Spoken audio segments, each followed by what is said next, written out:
Morning, Most people everyone. in bounds get red Tyler. Is everybody doing all right? Everybody float in today? It's not on. Anyway, with that being said, before we open, we're gonna say a word of prayer. Nathan, will you mind leading us in prayer? Good morning, let's pray. Our Father God, we thank you for the day that you have made. We rejoice and we are glad in it. We ask as come together to do the business of the county that you guide all those making decisions, that you will give wisdom. You say you give wisdom liberally without finding fault. We ask that you do that today for every decision that needs to be made. We realize there are a lot that are hurting and need comfort in this county, in this state, this nation, this world, and we just pray that you be the God of comfort and ministry to all those who need it today. We ask that your providence, your grace go with each one that needs it. And we ask all these things in the precious name of the Savior Jesus. Amen. Amen. Once again, thank you. We're going to call this meeting to order by saying the pledge of allegiance to our flag.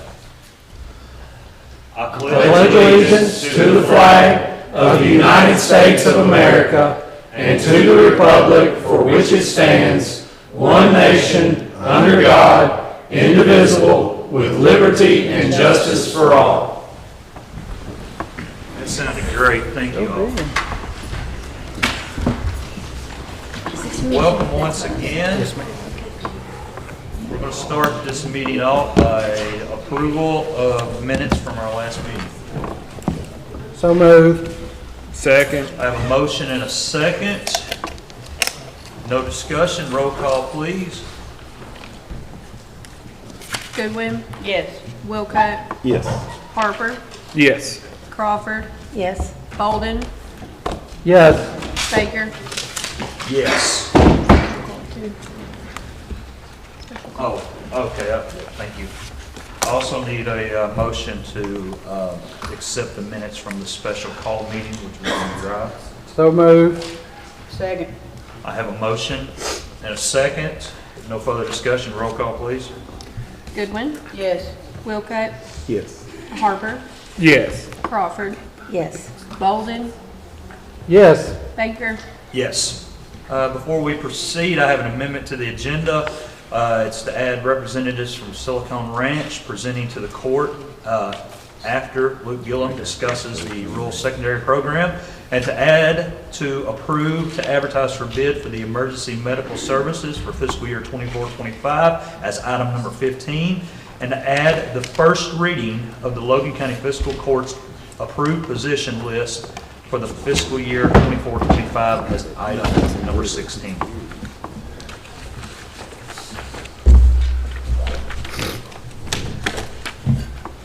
So moved. There we go. I have a motion. Do I have a second? Second. I have a motion. I have a second. If no further discussion, roll call. Goodwin, Yes. Wilcox, Yes. Harper, Yes. Crawford, Yes. Bolden, Yes. Baker. Yes.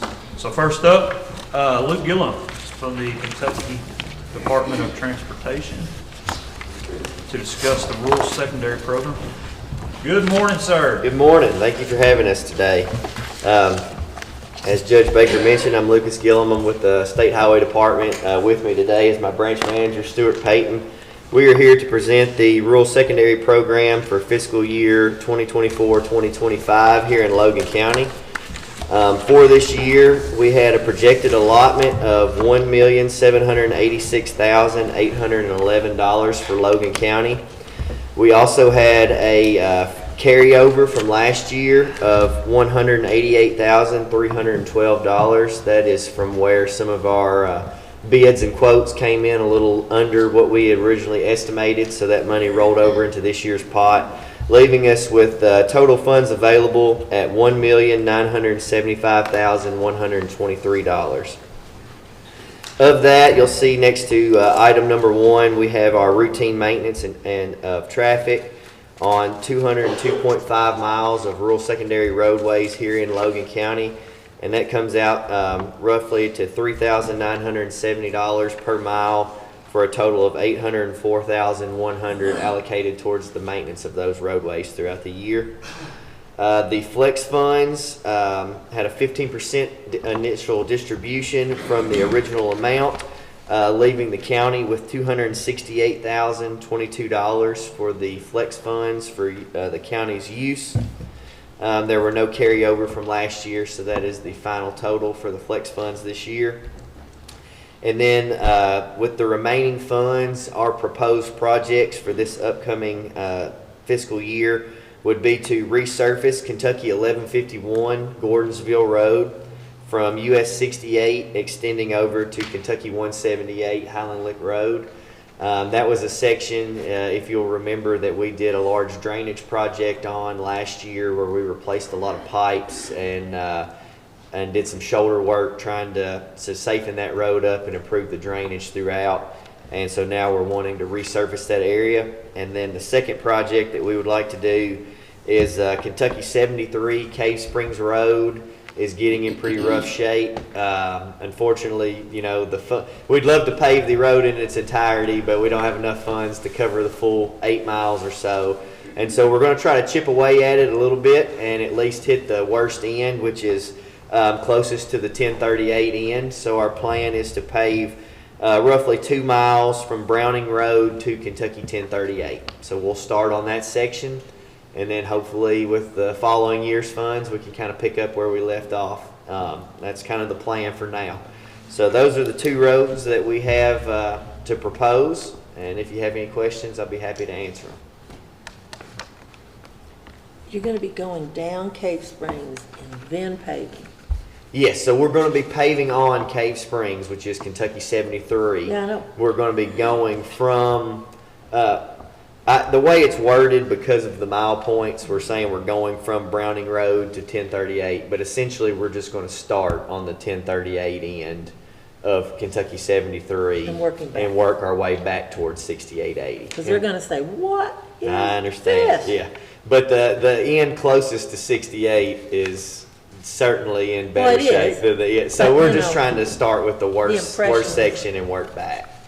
I'll be getting the calls for that. I understand. Well, And you, so- you can forward them on to me. I'll take them No, for I know, you. I know exactly. No, I know exactly what he's I've talking got about. to do my due diligence. Yeah. It does need to be done, but I'm just gonna get all these calls from the ones on the Why are we ends towards skipping? 68, and they're gonna say, what? But, okay, Yeah. thank you. You I explained it. understand. So I'll doing say my maybe due next diligence, year. what about Highway 103? Or is there any plans to resurface? I haven't been through there since I saw some construction going on it. The section, The section from 1038 to 79 79? back to- Yeah. yes, so it will be completed by the end of June. It That has will a be June 30th. completed by, that's me too. Yes. By the end of June, As of from June 30th, 79 down to Plainview Church That is Road. correct. It has a completion date of June 30th of this year. They actually were out there maybe a week or so ago doing base failures. That project is currently ongoing. It is a group job. It's part of the 1293 paving that is also going on around Lake Malone. Yep. They came in, they did the base failure repairs on 103 and 1293. Yesterday, they were doing some leveling along 1293. I think the plan is to pave 1293 first, and then once they finish there, they will be moving to 103. We approve. So they could be there within the next week or so if the weather will cooperate. So Thank you certainly very, very much. And by the I- way, that affects you too, doesn't Yeah, it? it does. I know you go through We that. spend a lot of time down that way, so yeah. we Well, thank you. I've certainly had a lot of appreciate calls. I tell them, I'm not, I don't have any yeah. authority with the state roads, but, Yeah. I'll call. And I do that. And so, not mean to harass your poor No, guys. you're fine. But I I say, understand. do you have a time? And they keep saying later. And that's what I pass on. So thank you for that. That's great news. Of course, I live on that road. I understand. Any other questions? Sir. Kenny Harper from Lewisburg. I see a sign that's going out 431 toward Lewisburg, and it's something going on. Could you tell me or know exactly what's happening down there below Lewisburg at a bridge or a road or whatever? Is it north of North of Lewisburg. There's a project that is going to start where the 3 bridges that are between Lewisburg and Dunmore area. Right. Those bridges are all going to be overlaid. So there's gonna be a project coming up. It should be starting, I believe, sometime this month. It's scheduled to 21st start. is what it's. Yeah, and so they'll have those 3 bridges down to 1 lane where they're working on one side of the bridge at a time. And they'll be controlled by temporary signals. And essentially what they're gonna do is they'll be taking down the old deck a couple inches and they'll be overlaying it with fresh concrete. Okay, well, there've been several thoughts or comments made, wondering where and what. Yeah, it won't be a full bridge replacement, it'll just be a deck overlay to help refurbish those bridges. Okay, thank you. No problem. Speaking of that, I guess I saw yesterday somebody had shared some news story about bridge conditions, in Logan County, but it looked like it was potentially out of date, because I know it listed bridges on 79 That we've just redone. replaced, so. Yeah, I haven't seen that. I looked at it, but that came out several years ago. That's what I thought too. That information is several years old, and we know that there's some bridges around this community. We're well aware of them. We are, and I know you guys are too, and I know that they're on the look, but. Right. I just bring it up because I thought, I know it may scare people, but I mean, it's out of date. Yeah, if it has, especially if it has bridges on 79, because like you said, all those were just recently replaced. Correct. All right. All right. Lucas, we appreciate it. Thank you for your time. I Thank you, appreciate it. sir. Have a Thank good you, one. thank you very much.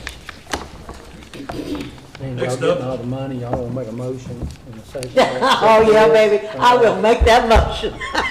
You need to accept this, don't you, Jay? I'm very glad to hear all that. Should just acknowledge that. Yeah, we always- Okay, my apologies. Yes. But you have the right to change it if you want to. Ask for it to be changed, but not, you gotta accept it. And being y'all two getting all the money. I am not gonna motion to change that. I was gonna move the $73 down to Watermelon Road. No, I make a motion to accept the Rules. rural secondary road, plan, as it is. Second. I have a motion and a second. Is there any no further discussion? Roll call. Goodwin, Yes. Wilcutt, Yes. Harper, Yes. Crawford, Yes, thank you. Bolden, Yes. Baker, All right, moving on. Representatives from Silicon Ranch is here to address the court.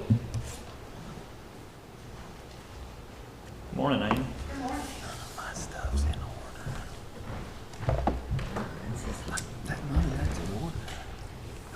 Hi, I'm Amy Brooks. I'm local counsel for Silicon Ranch, and I have Rob Riley with me, who's a representative of Silicon Ranch, and also with us is Maury Hill.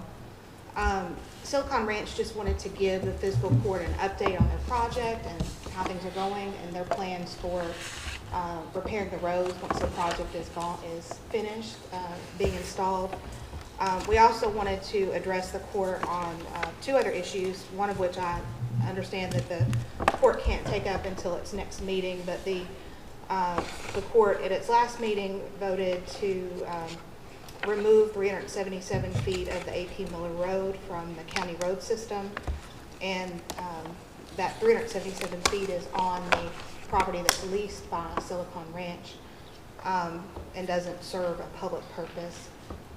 We understand there was some concern about removing road that the county has been maintaining for a number of years, and the proposal that Silicon Ranch wanted to present to the court was their offer to reimburse the county for the 5 previous years of their project that's been ongoing, $2,500 to reimburse the county for the maintenance where they've maintained that road. I understand the county can't vote on that today. There was an issue with advertising, and I'll come back to the court in 2 weeks where that can be discussed.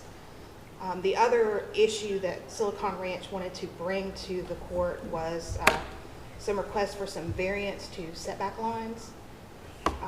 There are a few places along the project where the engineer miscalculated what the setbacks were to some of the properties and a couple of cemeteries. And Silicon Ranch has gotten voluntary waivers from each of the property owners in where these variances are being requested They've worked out with them improvements such as vegetation and that sort of thing. And then with the cemetery, there's a cemetery on the property that the property owner has filed an affidavit that we provided to Joe Ross and Judge Baker, saying that no one has visited the cemetery since the property owner has owned the property. And Silicon Ranch, as part of this, would offer to maintain that cemetery that's not being maintained and keep a vegetative sort of fencing around that property. And so we have presented the waivers to the court, and we're asking for the variances which are allowed by the ordinance that's already been passed.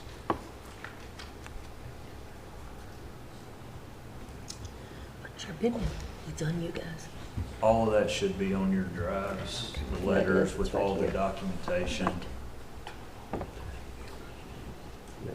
That's all for y'all. No, it's on you. No, I meant, No, it's a rest in the district. What kind of footage are we talking about? they tried to push it back to the state, instead of what we originally okayed. No, No. just, and you correct me if I'm wrong, I mean, in essence, you know, there's 250-foot setback from buildings. Yes. And essentially, the error that was made was that instead of applying the 250-foot setback from the boundaries of the structure in the cemetery, it was applied from a center point. So Of the cemetery. we're not talking about hundreds of feet closer than we were supposed to be. We're talking about, on some of the residential buildings, it's like as few as 7 feet. From their outbuildings, not from their house. Right, it's not even from the homes, it's from a garage or a barn. I think the cemetery one was the worst, if I'm. That's right. And that one was 67 feet at the worst point. And the project was supposed to be 250 feet. Yeah. So instead 67 it's one compared to 200. 180 something, right? But Silicon Ranch. It's 180 feet away from the cemetery boundary instead of 250. Whew, that's a big difference. But they've offered to be basically caretakers of the cemetery That's right. It hasn't been maintained. that hasn't been maintained in a while. It's overgrown, so we're going to go in and clean it up so that if there was kin of those that are buried there, it's actually visitable and in better shape than it is today. And then part of their contract is when their project is done and everything is removed, everything is already to be put back the way it was.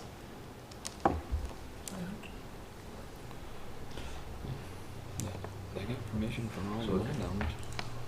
So it basically falls on the favor of the court here if they So choose to the accept. people affected, if we just go through it one at a time. Give me 1 second.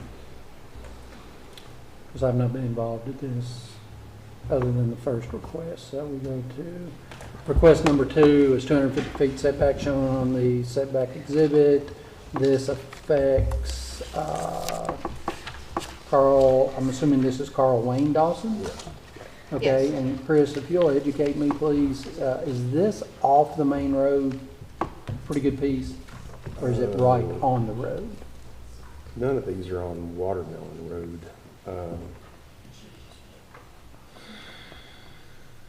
The Carl one is this is this is the house that fronts Watermelon Road. Used to belong to his grandmother. The White House? Yeah, Yeah. just south of Bobby and Time's house. And then the Carl second- Wayne owns that now, that's his farm? I guess so. That's correct. It's in the same LLC that the land that he's leasing to us is held under. And the variance on that request number 2 is short, how much? How much are we talking about? 250 feet. So we're, how much short? I'm just trying to get a feel of the request to relieve 250 feet setback on 2 locations, shown on summary as Exhibit B. Looks like they're 12.5 feet short on the one for Carl Wayne. It was just the cemetery that was considerably different? Yes. Right. Okay. One on Bobby and Tina's house is 20 and 30.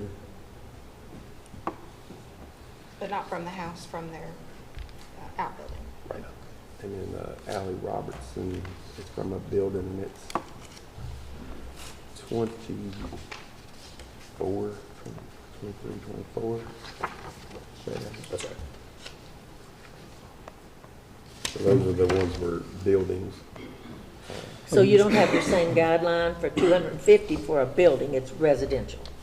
It's 250 from the From the any property. building. From any building on Any the- building, any okay. structure on the residential Okay. property.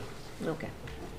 So Silicon Ranch has gone back and spoken to each of these property owners. They've each signed a waiver saying that they're satisfied with the arrangements that they've made and that they're okay with the waiver. But the fiscal, they've signed the waiver saying they're okay with the variance, and so we're asking the fiscal court to approve the variances. Then there's a rental house that's well off the road that belongs to Also belongs to Carl. Carl Wayne. And so that's 17 too close to the house and 30. And I'll add that that home already has vegetative buffer that will be planted around it, even outside of what we're talking about today. Between the fence line and the home.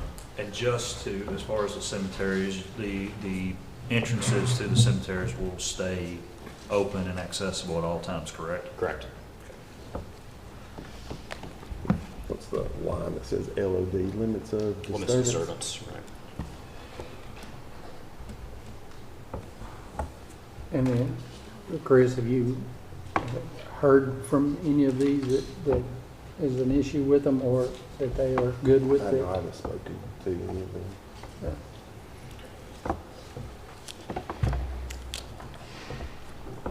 If they're all good with it, I mean, I think I'm fine with it. If there was any opposition. When was the last time you it's when spoke to I them? think- Recently, I'm assuming? Just in the last couple of weeks. Last couple of weeks, okay. We're talking about Carl Dawson in particular, I guess, since he's got two of these. But the state,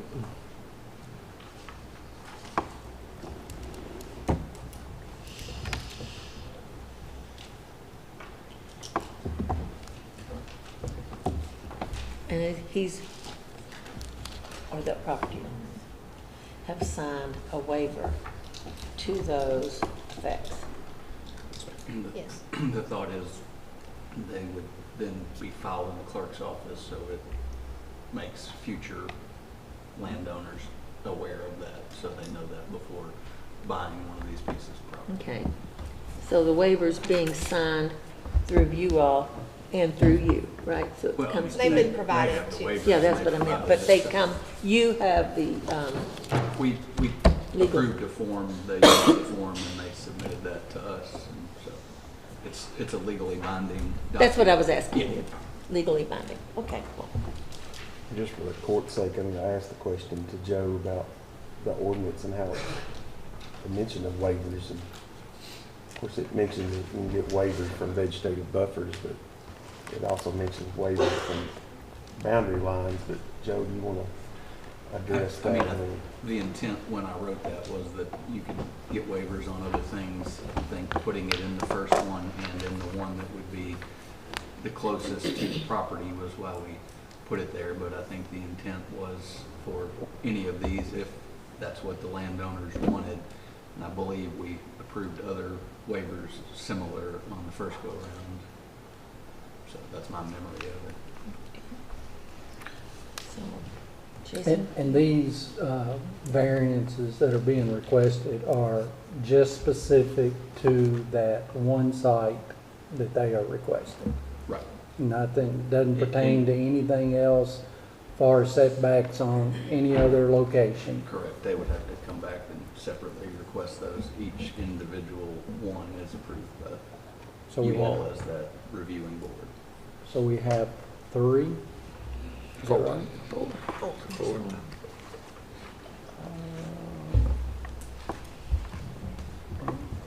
C, A, B, C. Number 2, number 3. There's a D there. Okay. Dawson's got. Yeah, there's a D.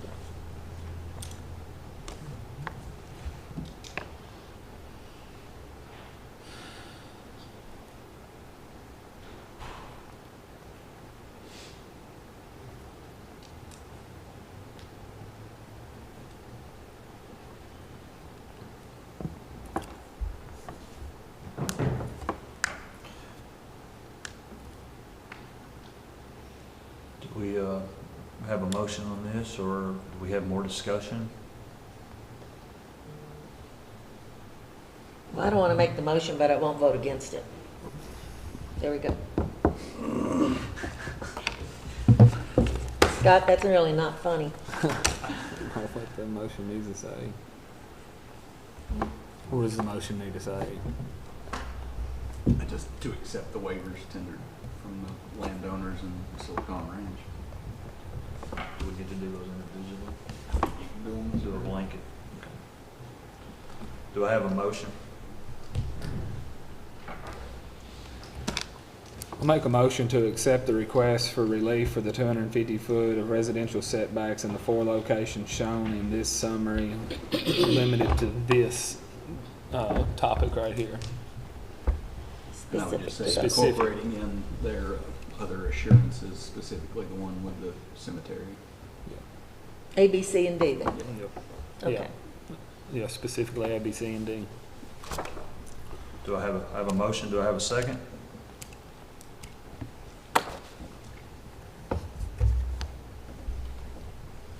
I don't mind saying it, Chris, that's yours. I'm not making a motion with second. Second. Okay, I have a motion and a second. Do I have any further discussion on this matter? With no further discussion available, roll call, please. Goodwin, No. Wilcutt, No. Harper, Yes. Crawford,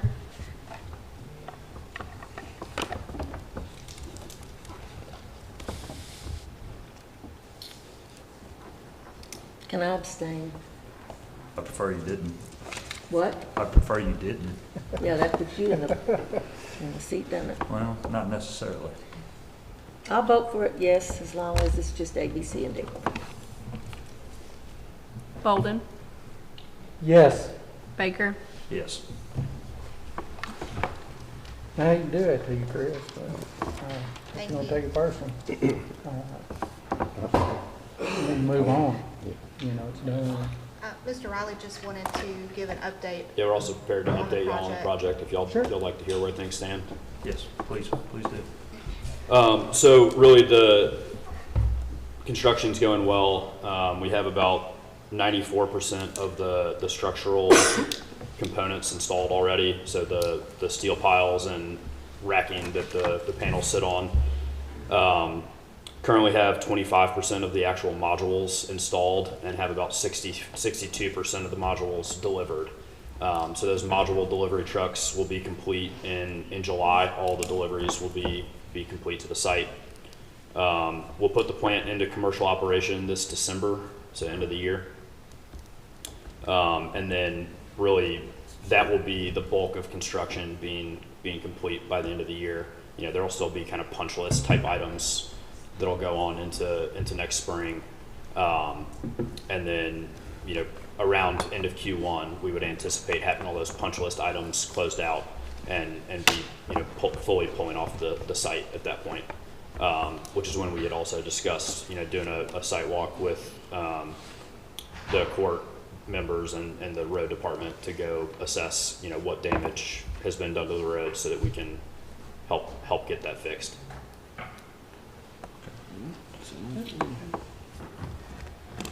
All right. Thank you for your time. Thank you. Hey, just something to add as far as the learning thing from this. I mean, for me, the variances on future project need to happen before Agreed. construction. Agreed. This is a post fact of it. That's really my issue. is Well, it's it- mine too. I totally understand that. I totally And I don't know, I feel like, you know, that needs to be potentially addressed in our current ordinance, so it goes forward for that. I just, for me, Chris, it just, had the homeowners not, No, I struggle with that You too. know- For me, it's just more, just the I principality don't of want the whole government issue. to keep on stomping somebody's toe. That's right. And, That's you why I wasn't know, going, I wasn't going to talk to anybody. into If just anything one out of person anything, had so- said, and the benefit of them keeping and maintaining the cemetery, I think is an awful big benefit, because we Well, it see is a so, big we benefit see because so we many find of these little those. cemeteries and they've been When, totally when neglected. nobody's visiting, you know where they go That's after right. that, and so. That's why I wasn't going to talk to anybody in or out of nothing, so I just. I'm not gonna Okay, say I it was a didn't mean to put you on the win-win, but I spot, think didn't I? it was the best thing we could do, but there you go. Well, the way it turned out, I mean, the county needs to know we're not blandly saying, yes, yes. We need to address the fact that we never want this to happen again. Isn't that what it is? That's what we're talking about. Well, I think, keep in mind too, one reason this won't be as big of issue in the future is the act you all took approximately a year ago, where at this point, we are back to the regular statutory setbacks, and that will only change when there's land use, planning and zoning, and therefore variances in those scenarios would probably go to a different board than this and probably be much more Stringent. accepting, because it would be consistent with the purpose of the, land. So, I think from now, you're not gonna have to deal with this in the next 2 years, or next, Correct. Well, we appreciate your involvement and input in today, the clarification. Because, too many things happen and then we say, what? So thank you. Me and Thomas and Jason spent a lot of time with that. Well, I'm sure you did. It meant a lot to me too that it was self-reported. I don't know who's gonna go out there and find 12 feet, much less, Yeah. 30 feet. I mean, they admitted the mistake and brought it to court instead of somebody, well, nobody's gonna ever notice 12 feet. And that happens all the time. So Happens all that's the time. basically what I was thinking. Yeah, so I appreciate All right, the with that- heart and the spirit of that. I do too. with that being said, let's move on. Approval of bills. I don't think there's a supplement bill list this time, but approval of bills.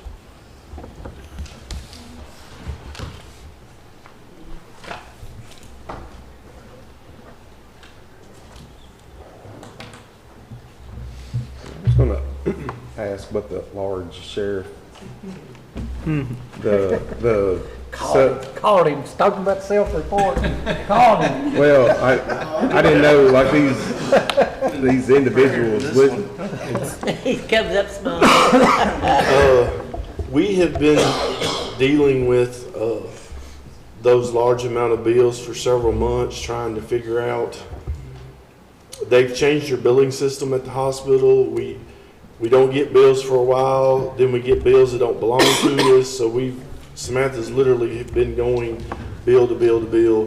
We've sent a bunch back that belong to other agencies. Some reason, anybody that comes in uniform, they bill us. So she's literally went through every bill, attached a citation of what that bill was for and what the purpose of us being out there was. Now that they bill everything separately, the doctor bill comes in differently, the ER bill is differently, and then whatever else might have happened is different. Logan Memorial is giving us a Medicare, Medicaid discount, so it's a very good discount on their part. However, the other two billing agencies do not, and we've worked on them for a lot of months trying to figure out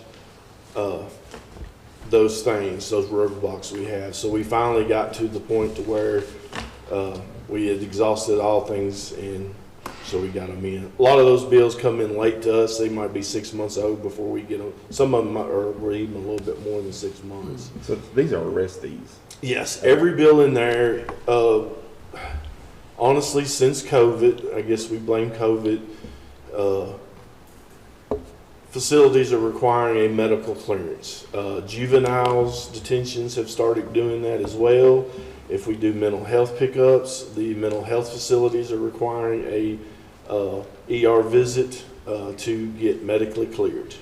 The jail has small parameters, but not as many as honestly some of the other things that we deal with. There's discretionary, some things at the jail that we no longer have to do as much, but there are a few things. You know, if someone's arrested from a DUI wreck, obviously we need to have them checked out before we take them to the jail. So, but honestly, a lot of them are just ER checks before they go to another facility, and it's either mental health, juvenile, or adult.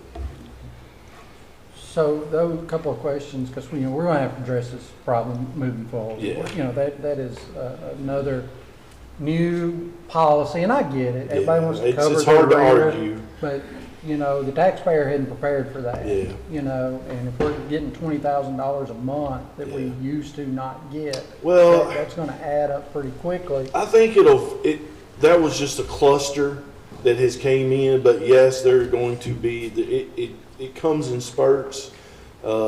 Mental health is, you know, we can have 4 a week and then maybe none for a week or two. It's just, you know, it's very hard to predict that balance. I got a couple of questions though. So if you have a scenario where, you know, and I don't know, so I'm asking, Yeah, no. if you're picking up a juvenile and you're taking them to a mental health provider, if that is their policy and they're required, why don't they pay for it? Because they charge somebody for Yes. the service all the way down the line. So if you're going to require blood tests or a mental, I mean, they're a mental health professional. I've I mean, asked if they that. require you go to them, then that's fine, but the bill should go to them. And I've talked to Joe on every one of them, and it is because they're in our custody, whether it's The same 5 logic minutes, is 30 there. minutes. We've had people that 2 hours. have been with us for weeks or months, and if it takes time to get, say, some type of mental health referral, they require, even though we have our own in-house medical staff, we have to go to our local hospital. Find ER. another one. That We is don't their, have- That's the.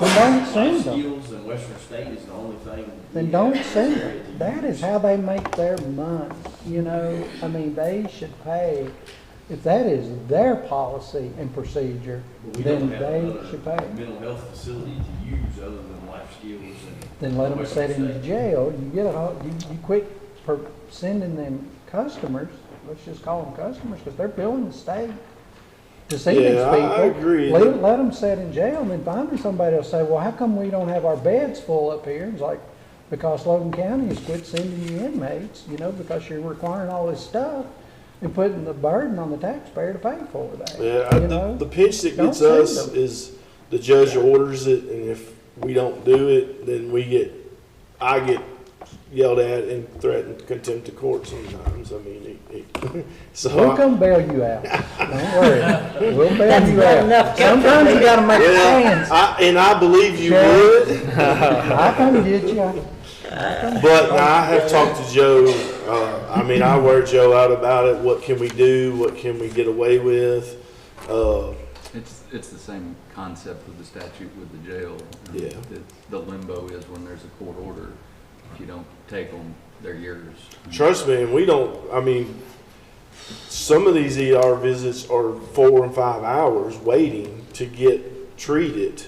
At first, when we did juveniles in Warren County, they wanted them done at Med Center, which took a lot of hours. Now, that will allow Logan Memorial to do it, which they worked with us very well on getting us in and out, but we're just as frustrated about it as well. I mean, and that's why we took so long trying to sift through. And I mean, I talked to people in Louisville and Ohio and those other billing agencies, and she was like, well, send me what you got and we'll look at it. And we did, and we get nothing. No more emails, no more phone calls back. And it's like, okay, I take that means no.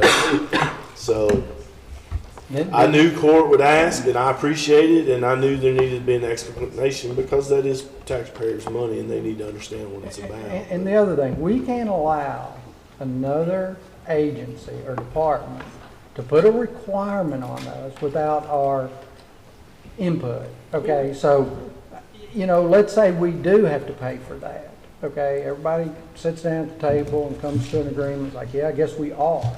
Then we should be able to say, well, if that burden is on us, that we're gonna take them to facility X that accepts Right. the Medicaid rate.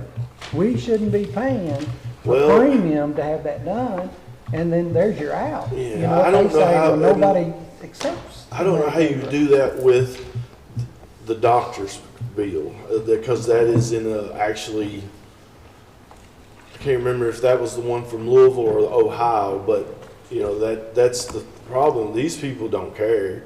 They're not here, and they're not the one facing the explanation of it. And I mean, I promise you, we literally spent months trying to figure out a loophole to try to burden it.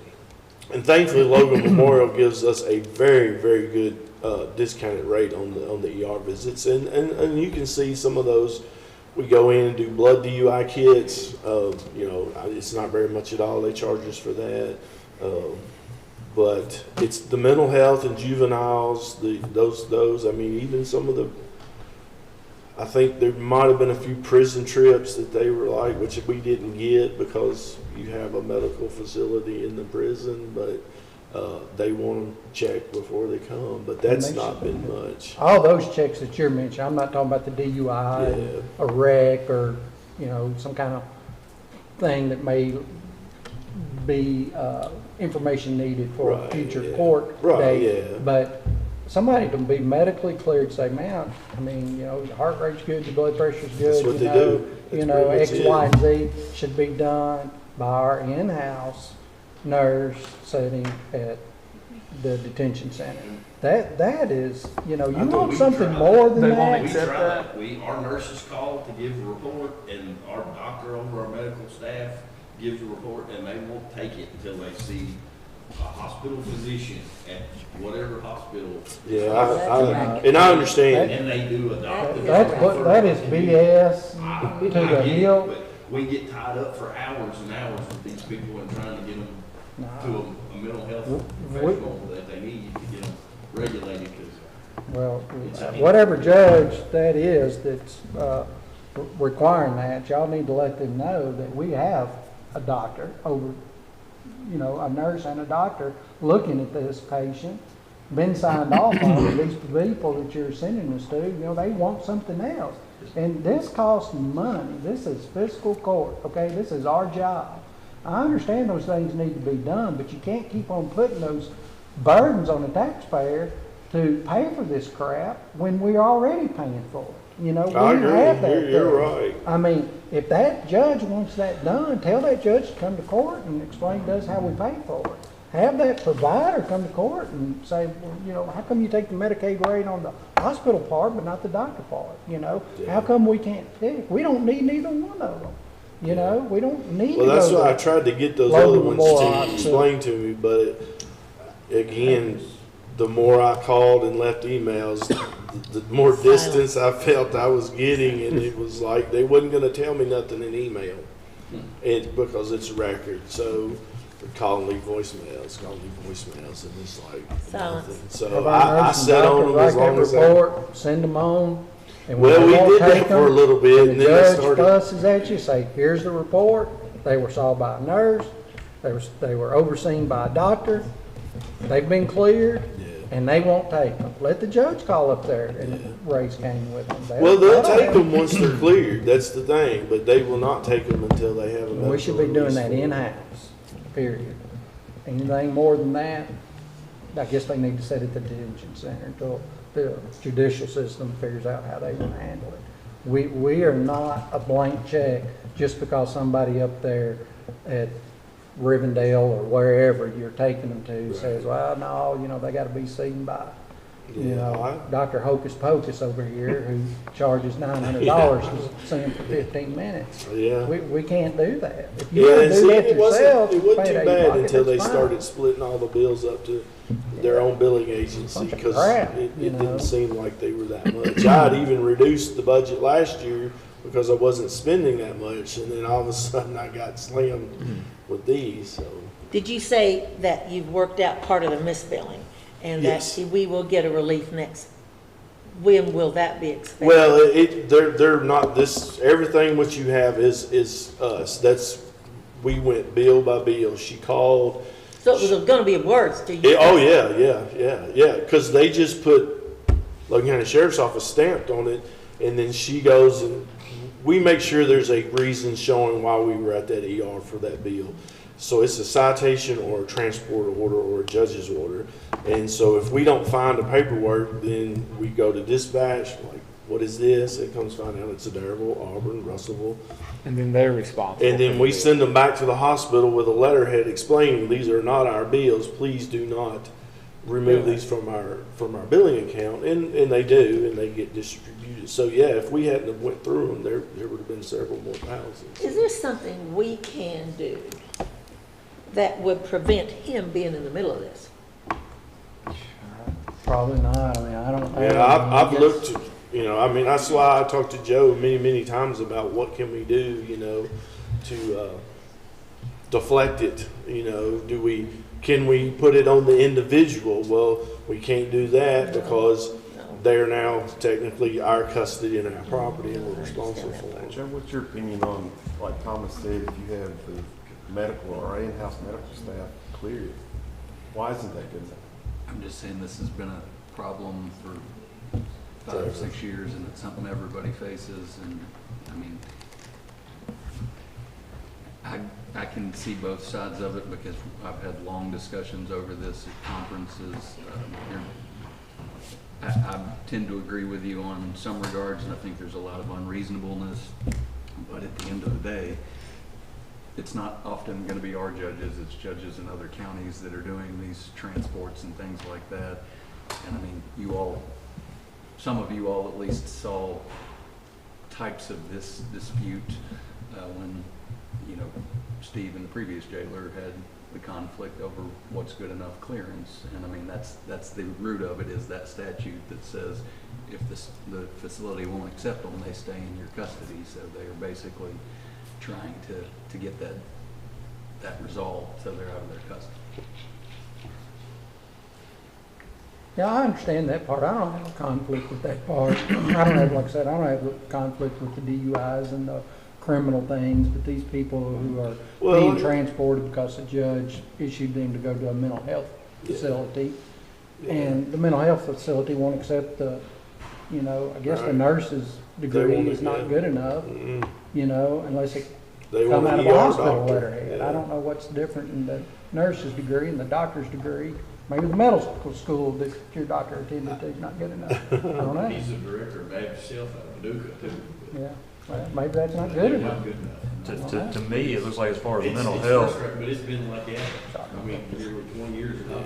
It's gotten worse since COVID, and it's just stayed that way since basically COVID. It wasn't that way before COVID. Sounds like to me they're just trying to cover themselves, each It is. step, cover myself, Well, cover it's myself, deflect cover to myself. the lower guy on the scale, Which is you guys. Which is us. I mean, if I defy the judge, I get in trouble. Yeah. If I defy the individual, I'm not going to take you to get mentally health evaluated because they're requiring this. Well, then I have to, by law, I'd have to sit with that individual for a number of whatever hours until we figured it out, and then that's overtime. I mean, mental health orders take at least 8 hours to process an individual. Well, I'm sure not asking you to define the order. I know that. No, and I'm not saying that, but if we require a mental health, if you're required to have a clearance by a medical professional, we have 2 on staff, and you've done it. If you send them there and they get cleared, in my eyes, that has the been problem is if satisfied. they says no, that's not what we want, then I'm still stuck with that individual. So that's We why I asked, actually is had Put one 'em in case jail. where the jail doctor actually saw them, because it might be that when you go to the ER, you actually see a doctor versus a nurse. That I might think be. it's the level of liability and is what That's what I is what figured. they want that Liability's doctor's all signature, because if it important goes here. wrong in their facility later, then they say, well, we had them cleared, we don't know why they got sick or passed away in our facility, so it's just push of the waiver.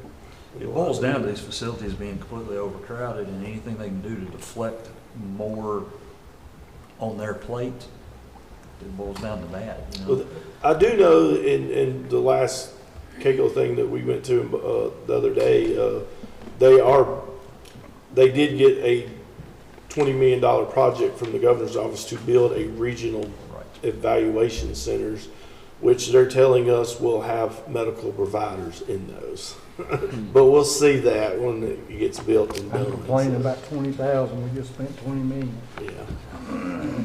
So, which again, is gonna be in E-Town. So right now, we can video with the evaluators, so we can stay at the office.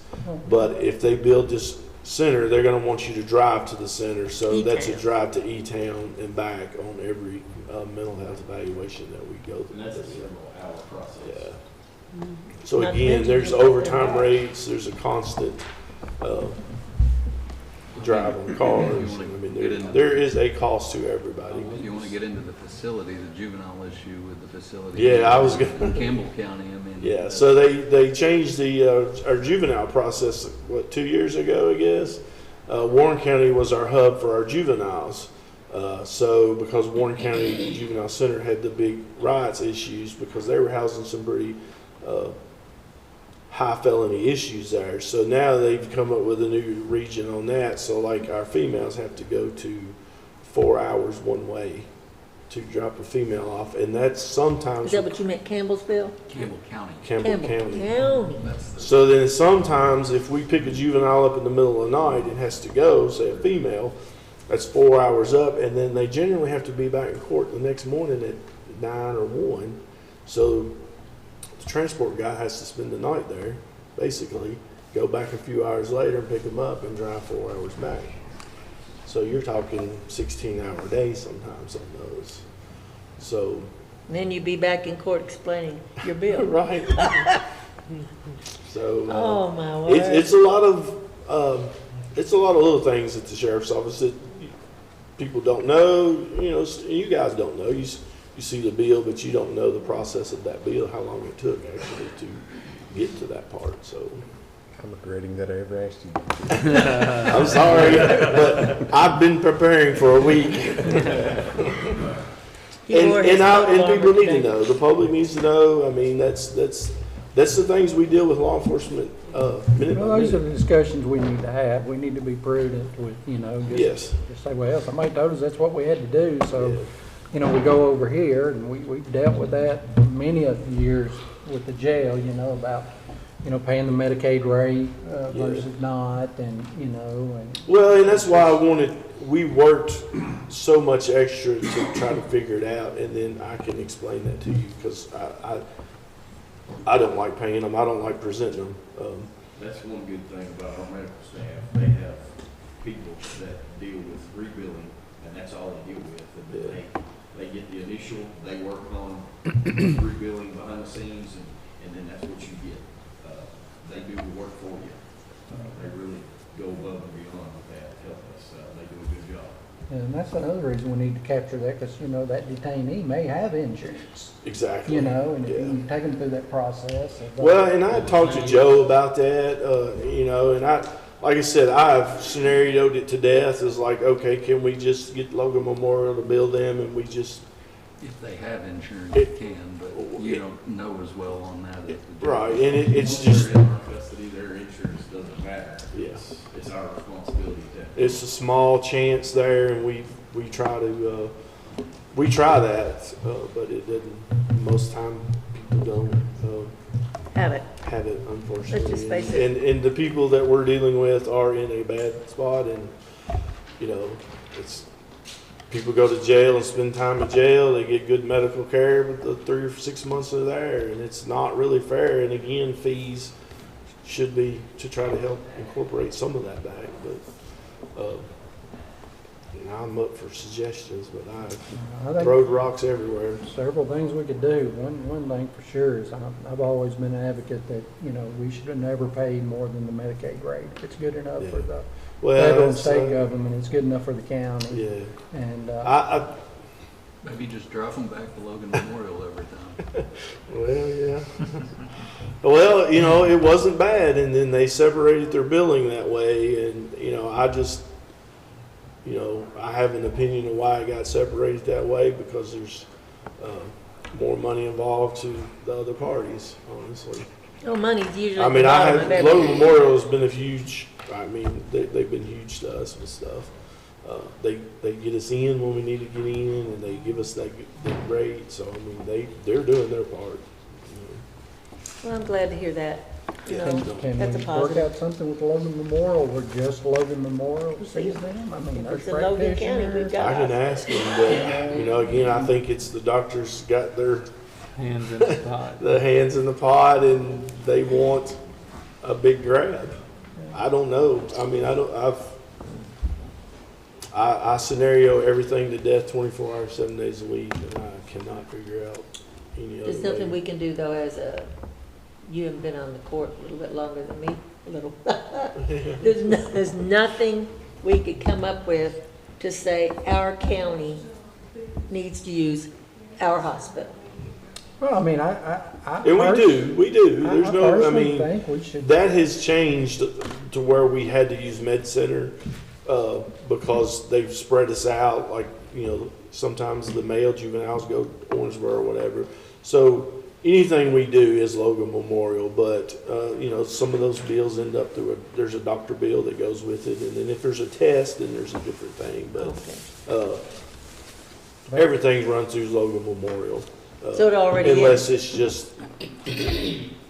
What I'm saying, I'm just saying it should, you know, where reasonably possible, should run through our nurse and the doctor. And we'd if we love to do already that. contract, and then wait for a no, you know. I can, I'll reach out to the juvenile detention center and I'll ask, Life Skills if they would accept that. I can nurse and a ask, they can doctor. say no or yes, but. You can lay us under the bus, we'll lay there prostrate. The bottom line is, if you make the request that the court requested, that you do that to save our Logan County taxpayers, could they not use our doctors and nurses on staff first? Yeah, well, juveniles I couldn't because they can't enter the adult facility, but, mental health wise, but generally mental health is just an ER trip, the observation, and then it's on. There's generally not a. My guess is that if you ever are going to the med center though on those, it's because you get there, they get rejected. Yes. Yeah. So maybe put a point to have everybody start getting them cleared here. No, we do. We changed that. They threw that on us when, you know, we didn't get a notification. It was like he showed up one day and they were like, you gotta take him to the med center to get him cleared. Well, nobody told us that at first. So we've knocked most of that down. So it is a high 99% Logan Memorial. The occasional 99, that's good. we get to Bowling Green or, you know, somewhere they might throw a little wrench every now and then, but you're there and you know, you're kind of stuck. But that is not a often occasioncy anymore. Okay. What is your So if thought? we did a mental health, a juvenile, whatever, they go to Logan Memorial. Oh, what you just said, Yeah, yeah. 99% already goes. I mean, it's very rare, very rare. I Yeah, but won't like I say said, it never that will happen, 99% needs to go. Could have gone through here. Through here, and Right. they're not being. Well, just make the I request. can ask for- Life Skills and see what their opinion I on wouldn't that ask them is. nothing, I just do it, and say, there's your clearance. I Would mean, they sign Don't it? ever ask Would they issue permission, man, medical that's release? just crazy. That's crazy, you know they're I was gonna say trying to be real no, nice. because they don't know. Yeah. You know, just say, Well, you know, ask them, you know, because that's the document they'll want, when, you know, a medical release form. So if they'll issue one, we'll do it. I just didn't know Well, what, I let's just try it. I didn't know agree who those with names Thomas. were. Let's start with that. What trips me out is there's one guy. Let's start with that, Steve. Yeah, I'll try that. And if we start there and they reject it, then bring it back and say, oh, court wasn't I have a happy. medical So, you know, emergency, I'm gonna get arrested. There's just gotta be somebody You're between gonna the bu- I'm taxpayers gonna go to and the what you're hospital, facing. and you're gonna come buy me And out for we're $500 it. bucks. I agree. I think due diligence is an expectation by the public, and I think if that's what we're doing, then, you know, if it doesn't work, we still have to do it, then at least we've Just tried. come back and tell us. So they rejected it here. All right. Thank you, thank you. The only other, I guess. More. All that, but well, I just want, some may have heard, some may have not heard, but Deputy Grayson was hit by a drunk driver Sunday morning on Mother's Day. She was stopped at a stoplight and he did not stop and plowed into the back of it, but Taking the Logan Memorial. the RPD did. Wasn't us. But we'll get the bill for it. No, we better not. It'll go back, I Samantha will promise. catch it. So she's fine. She's She had a little all right? whiplash, and it smashed the back end, totaled his truck out pretty good. But I had some people messaging asking about. It heard different scenarios of what happened, so I figured I'd just let you guys know. Thank you. But I had heard about it. Yeah, Y'all had an interesting couple of weeks.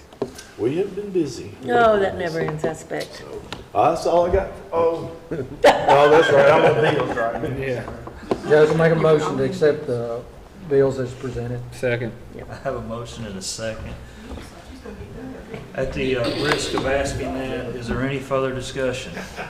Roll call. If not, roll call. Goodwin. Yes. Wilcutt. Yes. Harper. Yes. Crawford. Yes? Bolden. Yes. Baker. Yes, thank you all. Moving on, treasurer's report. Are you gonna sit there? And address you guys from here today. That's fine.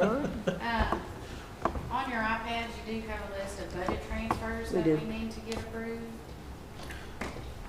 Motion to approve budget transfers totaling $27,979.47. Second. I have a motion and a second. No further discussion. Roll call, please. Goodwin. Yes. Wilcutt. Yes. Harper. Yes. Crawford. Yes. Bolden. Yes. Baker. Yes. And I do have 3 cash transfers today. We need to transfer $75,000 from the occupational net profits tax fund to the jail fund. So moved. Second. Motion and a second. Discussion. Not roll call. Goodwin. Yes. Wilcutt. Yes. Harper. Yes. Crawford. Yes. Bolden. Yes. Baker. Yes. We need to transfer $15,000 from the occupational net profits tax fund to the LGEA fund. So moved. Second. I have a motion and a second. No discussion. Roll call. Goodwin. Yes. Wilcutt. Yes. Harper. Yes. Crawford. Yes. Bolden. Yes. Baker. Yes. And we need to transfer $35,000 from the occupational net profits tax fund to the 911 fund. So moved. Second. I have a motion, second. No discussion. Roll call. Goodwin. Yes. Wilcutt. Yes. Harper. Yes. Crawford. Yes. Bolden. Yes. Baker. Yes. And you all will have my financial statement at the next board meeting. That's all I have for you. Thank you.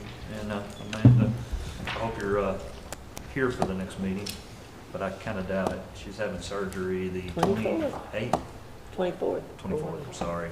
Anyway, 24th to have her robotic knee put in, I think. So, Bionic woman, more than she already is. absolutely. Well, it goes well.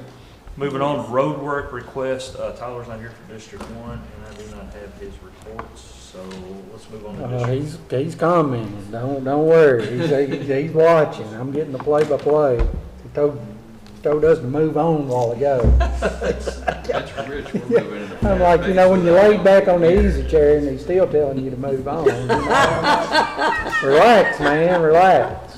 Eat the That being popsicle. said, District 2.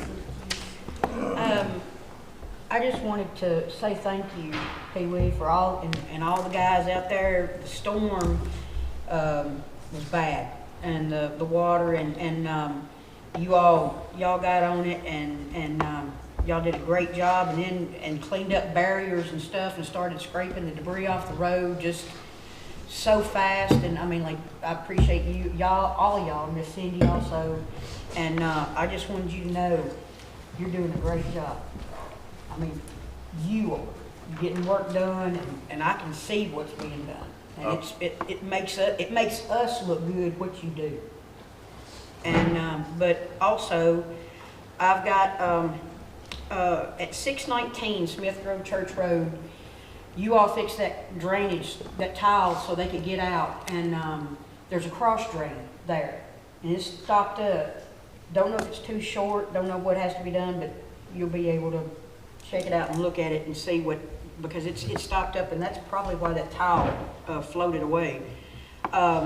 There's a culvert on Locust Grove Road, right off of 100, that needs something like what you did at Spring Valley, because the road just drops off right there at the culvert, and that's unsafe. And also, I need to get with you and meet with you about a resident on Montgomery Road that is having trouble with drainage in a ditch and stuff, and he called, and I can't find his number. I've called every number on my phone, and they're like, nope, it's not me. And I was like, oh, so I've lost this man's number. So, but we need to meet out there and do that. And then I need to get with you about on Locust Grove Road.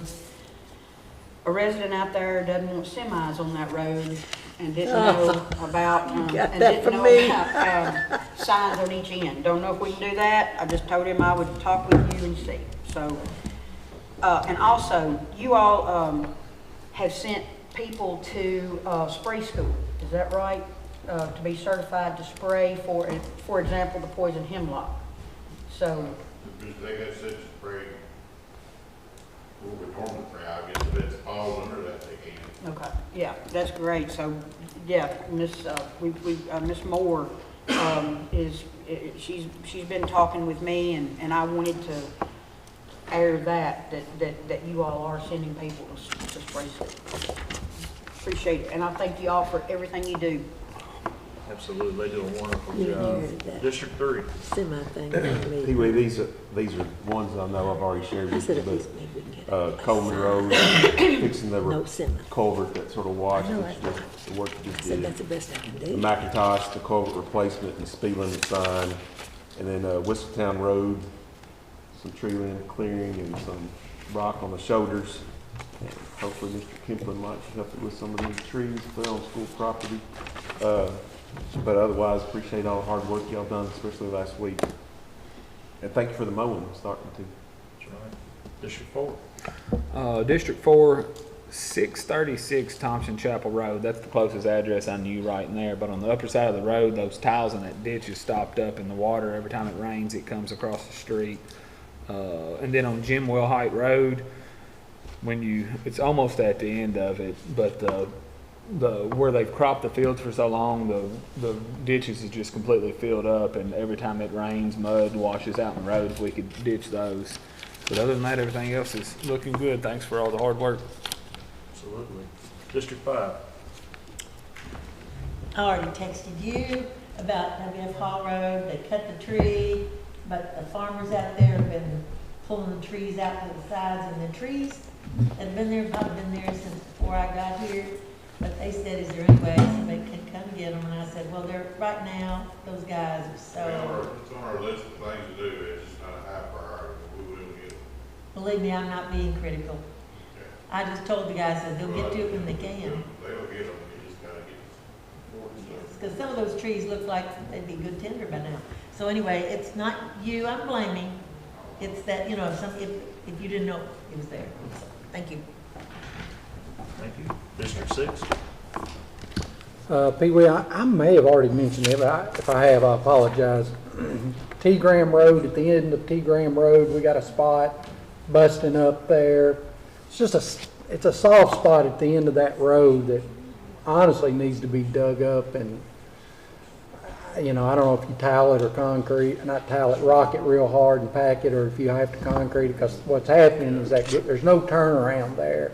And the homeowner has, in his own property, put in a gravel lot so the garbage truck can pull in and turn around, but it's still a very worn spot. And so, I'll go by there, let me see anything you can do to fix that, but it'd been like that bubbling up for quite a while. And then this is actually a state road, but I thought maybe you could make the request for me. I had a constituent at 865 Nashville Road. I'll hear from them about every other year. they're on that hill down from Hickory Hill Florist on the other side of the road, and all that water comes. And it's so much volume, it washes their tile out. And then they'll spend months trying to get that fixed, and then they'll end up calling me. She just asked if I could request the state, and the state will come fix it. But usually, the judge or the road department will call out there and ask them to do that. But it's at 865 now. Okay. Thank you, Judge. Continue maintenance. Thanks for everything. Thank you. I need approval for a road request. Second. I have a motion and a second. No further discussion. Roll call. Goodwin, Yes. Wilco, Yes. Harper, Yes. Crawford, Yes. Bolden, Yes. Baker, Yes. With that being said, let's move on to elected officials. Sheriff Stratton.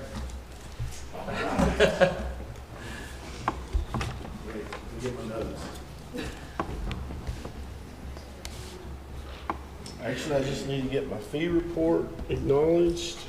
So moved. Second. I have a motion and a second on the fee report.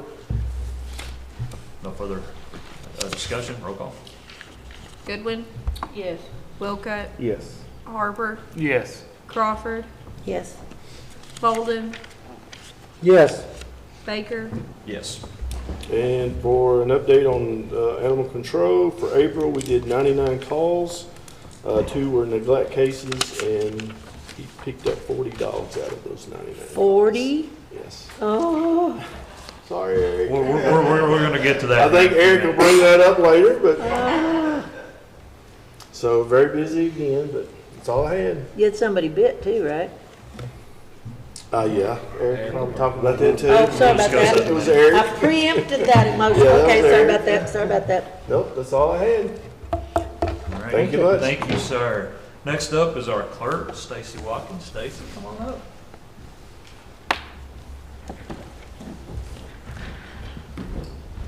Good morning. Good morning, morning. Stacy. I also have a fee report that I need acknowledged. Motion to acknowledge the clerk's fee report. Second. I have a motion and a second. Any further discussion? If not, roll call, please. Goodwin, Yes. Wilco, Yes. Harper, Yes. Crawford, Yes. Bolden, Yes. Baker, Yes. Okay, and then of course I do have a quick question. I apologize. Interest earned, what, is that just on your regular checking that you earned that amount of interest? That's pretty impressive. she set us up with the interest earning there with Tracy, all of the county. Is that a month or is that $1,700 a month? Dang, how much money you got in the checking account? Y'all wouldn't That might believe be how the- much money runs through that office. It's Might be wild. to solve our budget. Yeah, that's a good start. Wow, that's great. Thank you, Amanda, both of y'all for doing that. For being safeguarding any money that $1,700 can is a stay lot of in money our system. I am grateful to both of you. for That needs to be acknowledged. You know, you do your job on things and then people just ignore it till there's a problem. Well, we need to thank Amanda for that. She negotiated that, I'm pretty sure, didn't you, last year? Yeah, we got it hooked up. Well, we're grateful. Okay, so hoping everyone knows they can take advantage of the 3-day early voting that will begin on Thursday. I did go ahead and bring everybody here so that way you'll have it. Olivia, I'll give you the judges. Here you go. Well, Tyler don't need one. So we will start out at the extension office. One more, I did. Good. Okay, there you go. So we'll start out at the extension office Thursday, Friday, and Saturday. The times are going to be 8 to 4, and anyone can vote. You do not have to have any type of excuse. We are doing, today is our last, no, I'm sorry, tomorrow is our last day of in-house early voting. So, and then we will have our election day voting that's happening on Tuesday, and I would love to run through those locations real quick, that way if anybody's listening. It's going to be the Extension Office, Lewisburg School Gym, Auburn School Gym, Logan County Career and Tech Center, and then the Adairsville School Gym. Yeah, that's the important one, because most people are used to voting at the high school. They are. So we're moving from the high school, Stacy and them are moving from the high school to the Career Technical Center because of the construction at the high school. Correct. Just wanted to reiterate that. Yes, that is correct. And then also wanted to remind everyone, our Saturday hours are going to be this Saturday because Memorial Day is at the end of the month, and I just don't feel like we're not usually busy around holidays. And of course, we want our 3-day weekend as well. So we'll be open Saturday, May 18th for vehicle business, and that's going to be from 9:30 to 12. Stacy, just for info, Sure. Did you say late May fees 18th? being waived for the card issue? They haven't been, no. I mean, if they're paying now, they were due in April, Right. those cards. I have, on like extenuating circumstances, if they come to me, I have, but yeah. Didn't affect me, No, but I know others so have far, talked no about not one getting has it. asked to. I mean, everybody pretty well knows, it's in the middle of May now. How is things going with Cavis now? A lot We hadn't had an better. update in a while. We're getting a lot better.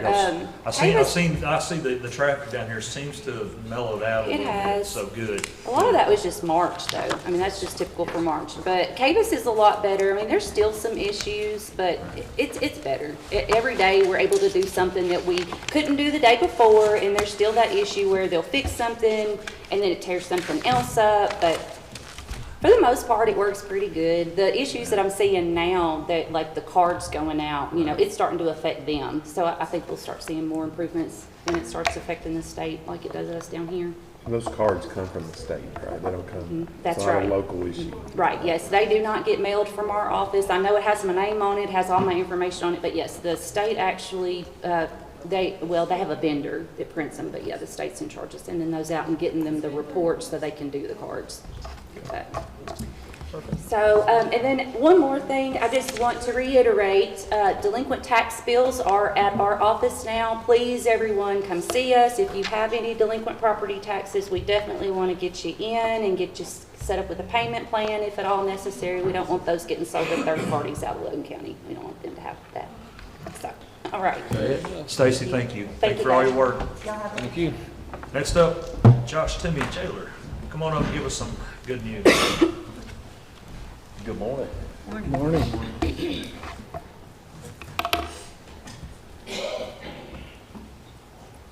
As of this morning, our count was 160 total, 94 on the county side, 62 state, 42 on the actual work side of the state, 4 out of county waiting pickup.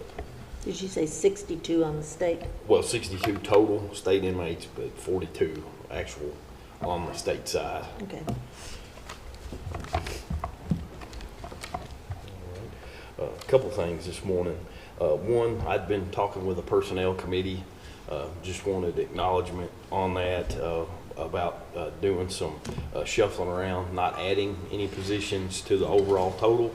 It just acknowledgement from the court on moving some people as far as shuffling numbers to interim positions, to trying to get them ready for that next step, and just getting the court's approval.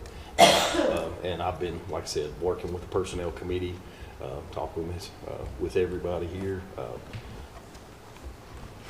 Does the personnel committee have That document's here somewhere. Is it in?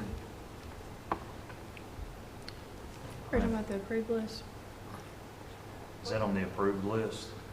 I seen it earlier. It's at the very end of It's at the very end. Okay. Yeah, we have that set up for the very last to do the approval. Okay, I'm sorry. Well, no, it's fine. It's I perfectly jumped the fine. gun. I just, if that's what you're talking about. then- Yes, yes, Let me yes. look and see. It's just acknowledgement. They don't have no edits on here. There's no edits on that one, though. You're absolutely right.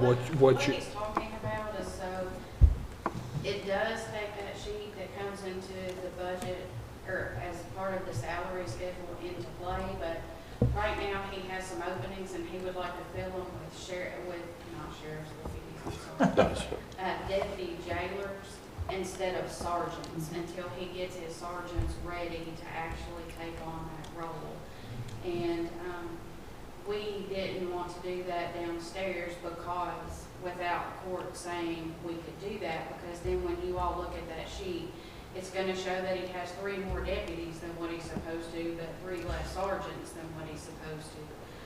So we just wanted you all to have that discussion to make sure that it was okay with you all for him to do that before we did anything, so that she looked askew. It was helpful that you called and explained that. Yes, and it. And yeah. that's exactly, what Amanda just said was exactly how you explained it. Yes, ma'am. That was good. I No make a problem. motion for Josh to hire, Just move them. move them from deputy to sergeant and transfer, whatever, I make that motion. I'll second that. Okay, I have a motion and a second. If there's Thank no you. further discussion, That'll help with staffing and covering the shifts and, It sure. prevents And you it from get- having overtime Yes, and that's the whole on point your of this. supervisors, which Yeah. we're trying to help you get rid of. Yes, ma'am. So I guess just to make sure we're clear, and I'm making up this number because I don't have that report in front of you. If you are allocated 50 employees over there, at no time would you be over 50 employees? No, sir. No, sir. And nobody's getting, no personnel action requests have been done, no pay changes right now. Yeah. It's just try to get those people ready for that next step and see that they can fill those positions appropriately. Yes, but no, it's not adding basically kind any. of moving them in kind of temporary. Yes. Filling them out, making sure that they're ready for their responsibility. Absolutely. And then, if need, Yes, sir. promote as the position comes available. Yes, sir. Understood. That's Totally it. understood. Absolutely. Is everybody good with that? All right, with that being, Thank with that being said, roll call, please. Goodwin, Yes. Wilcutt, Yes. Harper, Yes. Crawford, Yes, Bolden, Yes. Baker. Yes. All right. Next up, I was wanting to touch on, we've got the skydive program, the college program. We've got a new representative and some of the old faces from SkyTech here. We're working on tech testing, acuplacer, seeing if they're ready for that next level. And we've got several interested that we're working on, and that'll kick off once all the testing goes through the summer. That'll start back in August, but we're working on that. And the name of it, Skydive? Skydive. Man, you had me thrown off there for a minute. So, no, that, I thought we was gonna see if it was guilty or not. no. That's, what the college we come up with together, but, we've got several that are interested and, I'm looking forward to that. It's going well. And then next, something new to Logan County. I've been invited to several pre-release classes that other facilities do. Stephen Harmon in Warren County, their Class D and is been very helpful. I went to a few of theirs pre-release presentations, as well as Simpson County. And I've got a packet here that I'll pass around. But it's we're getting help through adult education and the education cabinet out of Frankfort. And of course, we have local people helping southeastern Kentucky or southwest area, but there's different ones that come from all over. So regardless of where these men and women that are getting ready to get out come from, whether it be out of state too, our local counterparts can find one wherever they're returning home to, wherever home is. But some things that you and I may take for granted, such as food, housing, working on resume skills, job interview skills, a career counselor to work on seeing the best path forward for them, what they're maybe more suited to do. Training and certificates, education, such as for welding certificates or CDL program, that all this stuff is free. All they've got to do is ask. If they don't know who to talk to, I've got a card in here, I'll touch on that, but one of the big proponents of this, Michael Updegraff from the adult education, he's our regional coordinator for this part of the state. But obtaining birth certificates, ID cards, or driver's license, clothes, footwear for certain jobs, say a factory job that requires steel-toed shoes, they will help you with that. Medical insurance, transportation, fuel cards, education, whether if they've not finished their GED, they can help you with that after they're released. We try to encourage that before they get out, but if they've not, they can help with that as well as college classes. Sky Tech is there. Sober living facilities, both inpatient and outpatient, and in counseling. That's just some of the areas that's covered, and every one of these areas has a representative from a given agency of some kind that helps out, and all these services are free, other than saying some of the inpatient facilities such as Grace and others, they help you get a job, and then you help pay for housing. But other resources, and it's the first time I went to this, I couldn't believe all the opportunities that's there, and all you got to do is ask, and all you need to remember is one number, and that person will help you get in touch with the right person for whatever it is you're looking for. But I'd like to give a special thanks to Miss Pam Fuller putting this together, to getting this, making this possible for Logan County. Like I said, this will be the first time that we've done this pre-release class, and it'll be Friday, May 17th between 2:30 and 4. As well as Michael Updegraff, that regional coordinator for Kentucky Office of Adult Education. And if y'all want to take a look at this, this is one of the folders with packet and resources that all the individuals that attend. And typically we look at 3 months out, whether they're getting out now or within the next 3 months or so, and then we'll do another one after that. We'll start doing these at least every month. If not a couple times a month, but getting people ready and just reiterating to where all of them come there, they have a face to go with a name, they have a business card and a pamphlet that they'll get when they released, and all they got to do is reach out. Of course, the answer is going to be no until you ask, right? And that's what Mr. Updegraff tells them. All you got to do is ask. If you need something, we can make that happen. And if we don't know the answer, somebody in the room that'll be there represented, we'll get it for them. So, Let me ask you, said you were working with Warren County on this? yes, they've had this pre-release and re-entry class going for a while. And again, this is something new here. But yes, they've been a big help. Stephen Harmon's been a really big help. Well, that was my question. I'm glad you're working with a group that has already used this.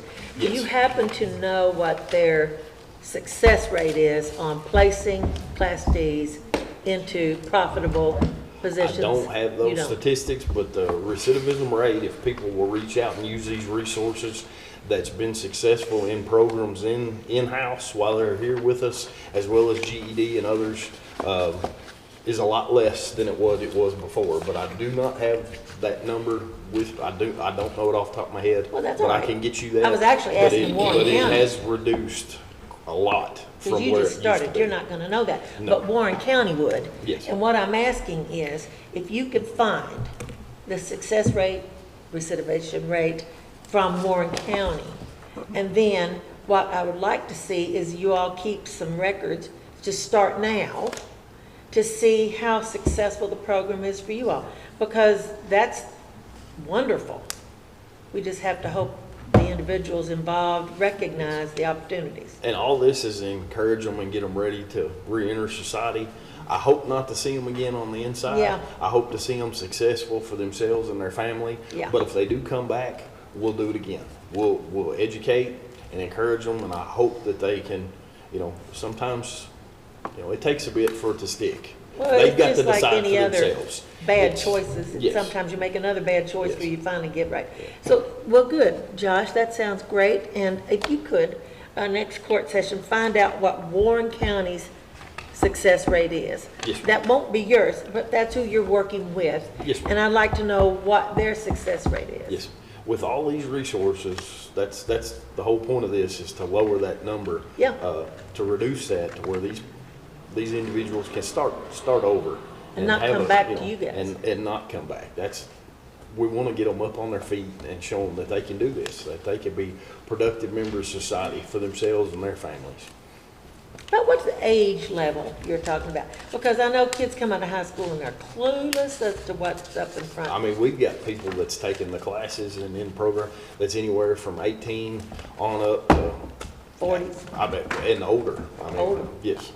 Well, that's what I was wondering, Because the younger, addiction hits they people don't always get and it. it affects people in different ways. But you know, I go back to that same number we talk about a lot. Most of the people that's incarcerated is due to addiction of some kind, whether it be Yeah. drugs or alcohol or a combination of both mixed with some type of other criminal offense, and they've got to decide for themselves that they Well, want to change. sometimes We just can getting want it away for them from a all day bad long. family situation.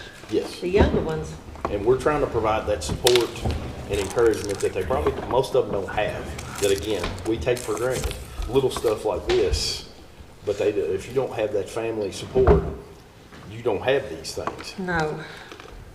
But I'd like to invite you all, if you can attend. I know it's short notice, but Judge as well, anybody, but come to this When is this it? presentation Friday.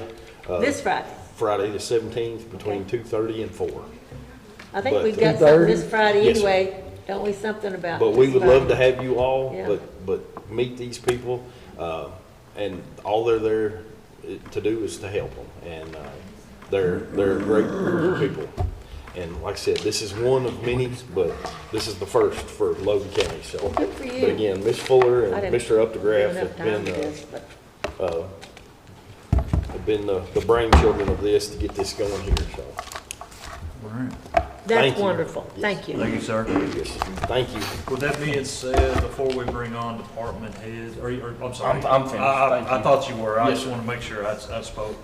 I've been receiving multiple messages about taking a 5-minute break. So let's take a quick 5-minute break. Be back We're gonna here get Ben. at 10:40. Ben, do you have anything? I'm sorry. I was gonna speak to you, but I just did after. We'll do it after break. We did after break. Patient Okay, I'm sorry, man. man. Normally you don't have anything. That's why. Normally I don't, Direct. You're right. The first time I didn't ask you. Patient man.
We need a break. All right, welcome back, everybody. My apologies on the elected officials. I usually ask Ben before every meeting, do you have anything, or Coroner Ben, and he said, usually says no. And today, the one time I don't ask, he has something. Ben, will you please come up and talk to us? I know you got some great news, and some news we were ready to hear. So, I understand you usually don't want to know anything I'm talking about, so, and I get that. I totally get it. I just want to let you all know the cooler that we purchased has been installed. It's up and working. It had its first resident over the weekend. So if y'all want to stop by and see it, we spent a good amount of money on it. I'd be glad to show it to you, let you see what we've done in the office so far, and talk to you about some of the things that we need to get finished up. But appreciate everything you've done so far. Just want to let you know where we were on that, and that it's up and running and looks really good.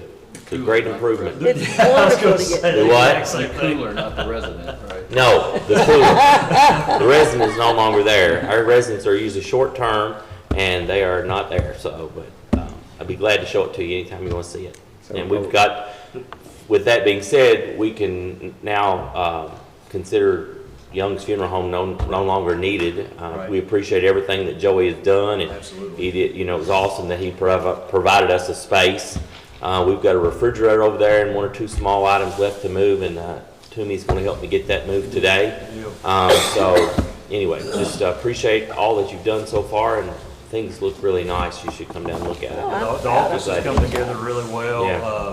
As Ben said, invite, just shoot him a text, or if I'm gonna let you, since he's having residents in there, I'm gonna let you contact him to get in it. I'm not gonna. I like the residents. I'm gonna remember that. That's a great one. I talked to the judge about doing an open house. Once we get it finished and get all the improvements and things that we want done, I think we should have an open house.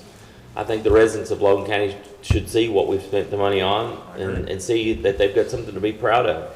Because y'all have done a great job in helping me get the coroner's office in a permanent spot, and provided everything that I've asked for thus far, and I appreciate that. And not every coroner in the state is that lucky. You know, I just had our coroner's conference a couple of weeks ago, and it's amazing the difference and the discrepancy from county to county on how people are provided for. And I'm always proud to say that I've never asked for anything that Logan County hasn't come through for me and for this office, and I appreciate that, because, you know, we are dealing with people's loved ones. And how much you put toward that shows how much you respect the people that we deal with on a daily basis. And you know, you'd like to think you're doing the best you can do by the people who've served your county for many years, many times. Anyway, I appreciate all y'all done. Y'all have any questions for me? No, thank you for a good report. You're welcome. Thank you, Ben, and I'm sorry for overlooking you. I'll ask another 100 times, and you'll tell me 99 out of 100. You'll tell me no. No, that's all right. That's all right. All right, let's move on to.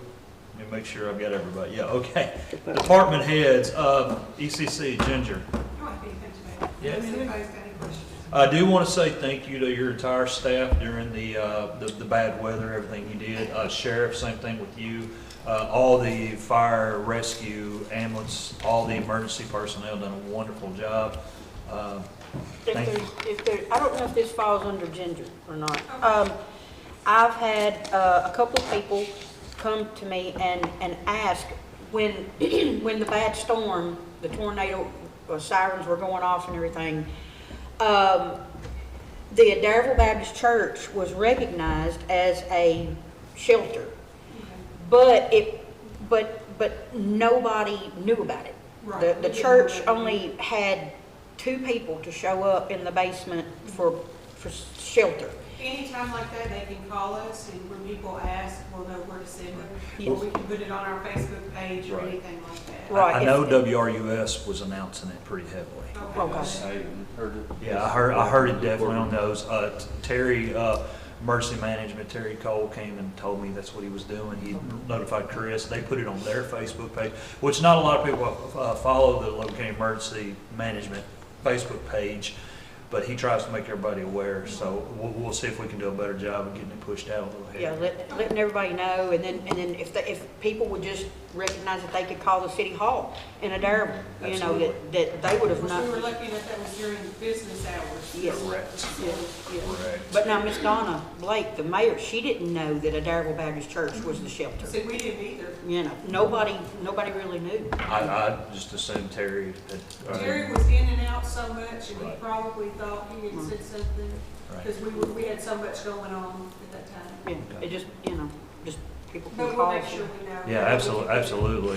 That's a definite. It wouldn't be a bad idea to already have some of these places that we know, that way we could just start advertising it. That way that, you know, we can just put Absolutely. it randomly on our Facebook page so people will already know. Right. You know, you don't want to know where a shelter is when the warning is sounding. Who's your You know, constable over there?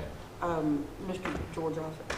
Well, believe it or not, our constable, I'm gonna give him a shout out. Our constable called me and he said, if anybody wants to know, here, here, and here is where they can go. I thought, well, that's cool. That was cool. So, you know, our constables need a shout out I every once just in a while. wanted to see if that was under your, I don't really know, but I'll just take it and put it wherever we need to. Awesome. We actually didn't have anybody calling us this time to ask for shelters, so, you know, when it's a longer amount of time, sometimes they do, but nobody asked this time. okay, cool.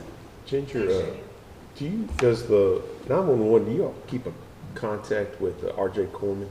Yes, we have a dispatch for them that we can call whenever there's Okay. something wrong. Because I've had 2 calls in the last couple of weeks, and one was 45 minutes before the early release last Yes. Wednesday, but where the arms were down at the Yes. railroad track. Of So, course, we contacted them as soon as we got it, but, you know, they have to send somebody to work. well, I was making the mistake of texting Luke Gillum, because that was a state road, but I thought, well, if you all got it, I'll just either Yes. call you myself at the 4911 number. Yes, So, call us anytime. We have to, as long as we've got the railroad crossing, we can call them and tell them, because, you know, we're calling somebody up around, you know, Lexington anyway, but then they ship it around here. Yeah, that's happened twice out there at school in the last couple of weeks. So. Right at the early release the other day, it was bad. All right, let's move on. Denise Shoulders Archives, I'm sorry, come up, and you've got quite a bit of good news, don't you? Yeah. Just a little bit. I like good news. So we had our site visit with the grant holder last week. It sounds very promising. This is the grant we put in for the HVAC unit in the vault. So it sounds promising. We'll find out next month. Keeping our fingers crossed. And really quick update. If you haven't heard, we're bringing something special into town. We're 21 days away. So 21 days from today, it will be here in town.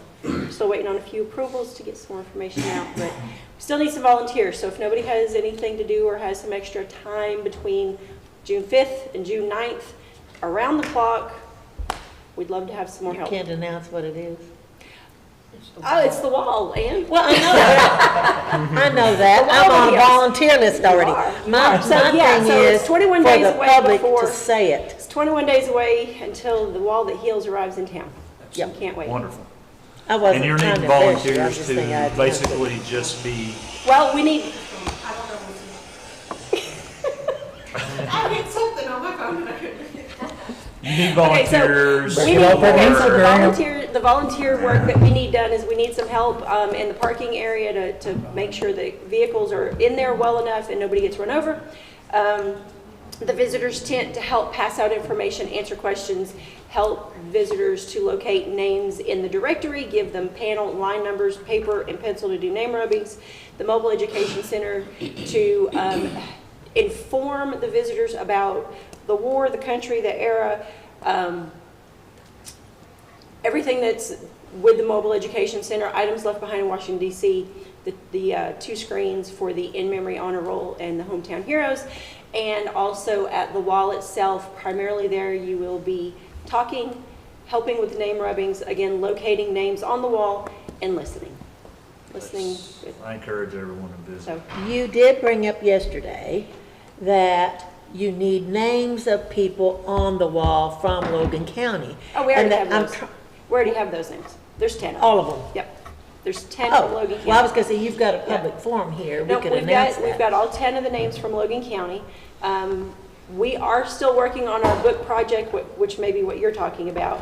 So if you're not familiar with that, if you have a Vietnam era veteran who served between 55 and 75, don't care where they lived, where they were born, where they called home, don't care if they stayed stateside, don't care if they went to Italy. If they served in that 20-year time frame and somebody wants to do the paperwork and include them in our project, we want to include them. Yeah, I just think a public forum where people that watch this, and they do, know that you still need Vietnam veteran We are names. still looking for anybody who wants to be included in that project. Okay, so the 10 on the wall are covered. Yes. But we're talking about any Anybody Vietnam else. era veterans at that time. Okay, Yes. well, that's what I was trying to say. We need to make that public. And right now, we do have them from coast to coast. We have some from Maine and Massachusetts, some from California, Idaho, so we've got How them cool is everywhere. that? Good job. Everywhere in between. Good job. Any Denise? questions? No, thank you. Thank you. Awesome, Denise. thanks. Next up is Road Department, Road Supervisor Pee Wee. Do you have anything for us, sir? Everything today. All right, thank you for your time. Let's move on to Animal Shelter. Eric, you have a little bit for us. Been patiently waiting. All right. How is everybody today? Good. So I did get that email. Instead of handing out papers, I thought that'd be a lot easier for everybody. So we'll go over some numbers for April. April ended with 68 dogs. We had a net gain of 5 dogs for the month. With that, they said 40, we said 41, so we're right in that same area. 40 dogs picked up. 7 owner surrenders. We had 1 fostered, 32 adoptions, 4 transferred to other facilities, 4 owner pickups, and unfortunately we had to have 2 put down. That was from a seized case in consultation with our veterinarian. They were just too ill to try to put back to the mend of getting where they needed to be. But that still keeps our save rate at 97%. So what that means is to be a no-kill shelter, the threshold is 90%. So we're well above that. We're at 97%. We're very proud of that fact. You know, that's our goal, is to try to get every dog that comes in out into a new home, whether it's transferred to other facilities or out to adoptions. And the sad part is, out of the 40-some dogs that were picked up, only 4 were reclaimed by owners.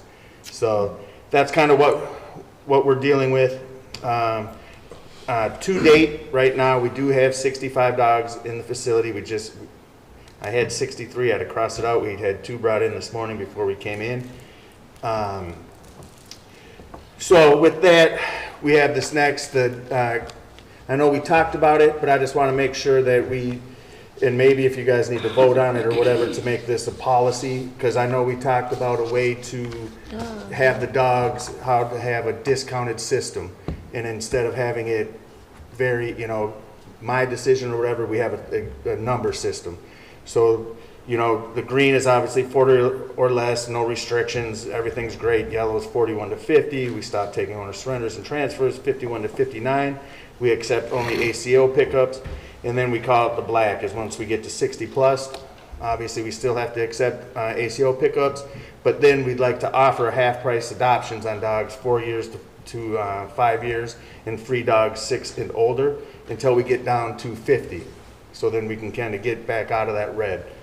And that's an arbitration, it's a number that is in black and white. So we're not making a decision on, hey, this should be done or this should be done.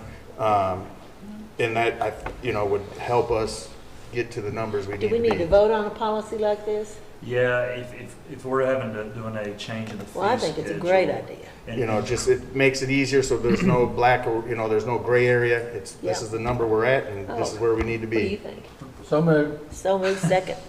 Great. So let me make sure we're gonna make sure we get the wording on this right. Right there in front of me. I got it, I see, but I just wanna make sure everybody's got this. And it is 4 we're good months to to go on 5 this. years, right? But if Yeah, 4 everybody- months to 5 years old Right. that's the dogs, they're half price. So right now they're $85, so that'd be $42.50. And then any dogs, and then that's the other thing I was gonna ask, and we'll get to that, but dogs are 6 years and older are free. Yeah. Until we get down to the 50 dogs. Now let me ask you one quickie. Yes. On all these, They're not spayed and neutered automatically, right? Yes. If you take all these in, will they be spayed and neutered before they go back out? Yes, unless the owner picks them up before the happens. 5-day period. Okay. Which Okay. the 4 dogs, and I'm not sure if they were all spayed or neutered, but if the owner comes and picks them up before the 5-day hold, then they can take them that are not unaltered. Oh, great. But otherwise, they have to leave either the facility altered or scheduled to be altered. Oh, great. Okay, great. 5 days. Can I, Yeah. a question, I Absolutely. don't know if it's really related to the motions, I don't wanna, Go ahead. well, so you're sitting here at 65 dogs Yes. today. And the ACO goes and has A Caesar? Yes, Case, yes. You know, and say it's like an Adderable event again, where it's 20 some odd dogs. Those dogs coming into our place? They have to. I mean, we have no choice. Because we're a government-run facility and because of the KRS code, we have to be open and accepting of those dogs.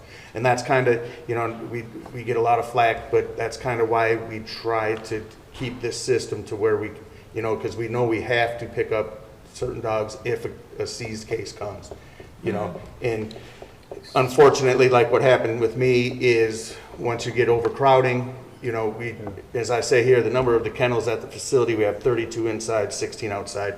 And once we get over that, we have to start putting dogs together, and we hope, and we usually try to really do our due diligence of who can be well together.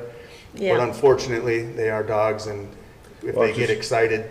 Just curious how your neighbors, these total transfers to other facilities here, like for that month was 4, but when you get into a situation like that, and you take in some, I mean, do you get a lot of scratch back, you know? Yes, and it's so hard right now, you know, we're even trying with Warren County, which is our biggest neighbor north of us, and we asked them and talked to them, and they had to empty the shelter, and we're like, well, great, maybe they could take, and she's like, I'm just jammed full as well. So it's just the unfortunate case is, you know, that's the way it is. We're working with a lab shelter right now, a lab rescue, but she only takes one at a time, and we have one that's getting ready to go. So, I mean, one's better than none. So, I mean, we're even working as small as, you know, one dog to be moved at it. Whatever helps. I figured that was the case, but I just thought, boy, crisis all over. Yeah. So that's what, you know, and that's kind of why I'm trying to get to this. So, you know, if we can get these down to either, you know, half price and free dogs of 6 and older, just to give an incentive, you know, to help people, you know, come and move some of these dogs, would be amazing. So, I mean, if that's something, you know, maybe to vote on real quick, and then we can, because then I have a couple other things I'd like to. Yeah, I have the motion and a second on the floor. Yep. Is there any further discussion on this? I do have one suggestion. If you would swap that, because code red is like a national code red as overcrowding. Does that make, or what was the reasoning before? Because we were at a red status, and that was like code red was, hey, we were full, but black is even worse. It's like, man, we're so. No color there. Yeah, Unless you're talking about Friday, Black Friday is a good thing for some people. Right, but that's kind of where we just said I mean, we're past code red, you know? Code red, yeah. I get you. So that's kind of why I did that. Okay. We just need to take a vote on it. Yeah. I have probably a sensitive question. Like, is there a time frame that a dog is there that, like, I mean, like they're there indefinitely, or they're there until they get adopted, or I mean, like, does that make sense? Yes, and your question is yes, they were, you know, coming on to become the shelter director. I said I will not be involved in a kill shelter to kill for space. That's not what I would do. I mean, if you guys decide you want to do that, then you'd be looking for a new director. So that dog will be here indefinitely. The only reasons we put down is aggression and health. Extreme help. Yes, and unfortunately, our numbers next month with this bite case, we did have an aggressive wow. dog Bit the that, deputy. that was, not even me, because unfortunately, the dog that bit me wasn't the aggressor. He was trying to save his life. This dog was so attacking this other dog. I mean, I've never seen that in my life. So that was unfortunately the dog that we put down. Well, in that case, I mean, surely nobody's going to be critical. Right, and that's, you know, being the shelter director and having that responsibility, it's not easy because that dog was a great dog, but I just in good faith could never, after seeing what I saw, have that dog have that snap and do that to somebody else or somebody else's pet or somebody else's person. So that's a tough decision you have to make. All right, is there any other questions on this? No. All right, with that being said, roll call. Goodwin, Yes. Wilcutt, Yes. Harper, Yes. Crawford, Yes. Bolden, Yes. Baker. Yes. And then we can probably flip to the next one, the fee schedule. So we did amazingly get our credit card machine in this morning. So Today. So we're over the moon about it.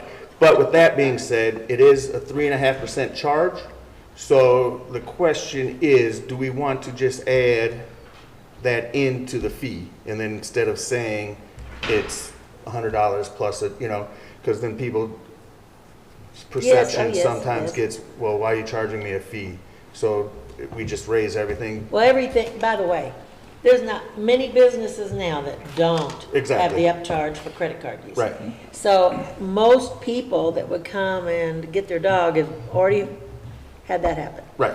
You go in to pay a bill to no matter who. Right, They're it's gonna say, already if you're into using there. a credit card, you're gonna pay 3.5% more. Right, it's already built in. So I just wanted, before we do anything, I want to make sure that that's a, I just asked for just a point that it just bugs me. Could we round to the nearest whole dollar? yeah, if you want to do it that way, yeah, It just, how much does it cost to adopt a puppy? It costs $103.50. How much for a dog? 87, 98. I mean, you just well say $88. A fee schedule should be round numbers in my opinion. How about 103.50? I'd leave that alone. I'd You want it just go to the nearest. 104? I'd move to whole dollars. Oh. And it'll be easier for you all too, because Easy you're with not gonna cash. have, if it's a cat, well, Well, that's the other thing is we're zero cash. Yeah. So we're going away from anything cash check. It's going to be 100% credit card. Ah.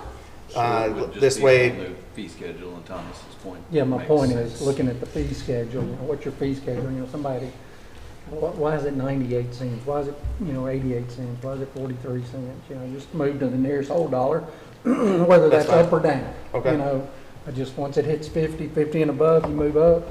okay, so we'll just take this and 39 below, then we'll move just down. I'll round up. Yeah, just round to the And nearest then whole that'll dollar. be the fee schedule. 50 cents is not going to prevent Right. somebody from adopting a dog. Right. And then at the bottom, so I know we also talked about having to change any fees. So all fees can only be changed by fiscal court approval, which is what we said. But then on the bottom, I said a one-time price change for special events, like if whatever we did before can be changed with consultation between the shelter director and the fiscal court judge. Just, so if we want to do a Saturday event, we don't have to come in and just get the approval. We can go to between us and just make a one-time amendment for the day. As long as we keep it documented. Yeah. I think Oh, we yeah. should, or the audit records. Yes, 100%. And then what we'll probably end up doing for the audit records is pretty much have like a one-time, every time we do it, it'll be the exact same. So, not this week, it's going to be 25% off. The next event, it's 50% off. We just do basically a special event fee schedule if we have an event coming up or whatever. So it stays a special event. Right. Okay, I think that's a better idea. Make a motion to approve the new fee schedule revised to all the fees rounded to the nearest dollar. Second. Okay, I have a motion and a second. Do we want to include the special event into that motion? Yes, yeah, the whole 2 pages here, fees. I just want to make sure that we're all good on that. If no further discussion, roll call. Goodwin, Yes. Wilcutt, Yes. Harper, Yes. Crawford, Yes. Bolden, Yes. Baker. Yes.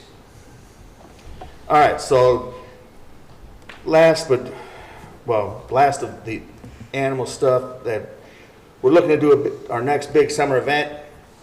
We were looking at hot dogs and hounds, but that's already done through another county.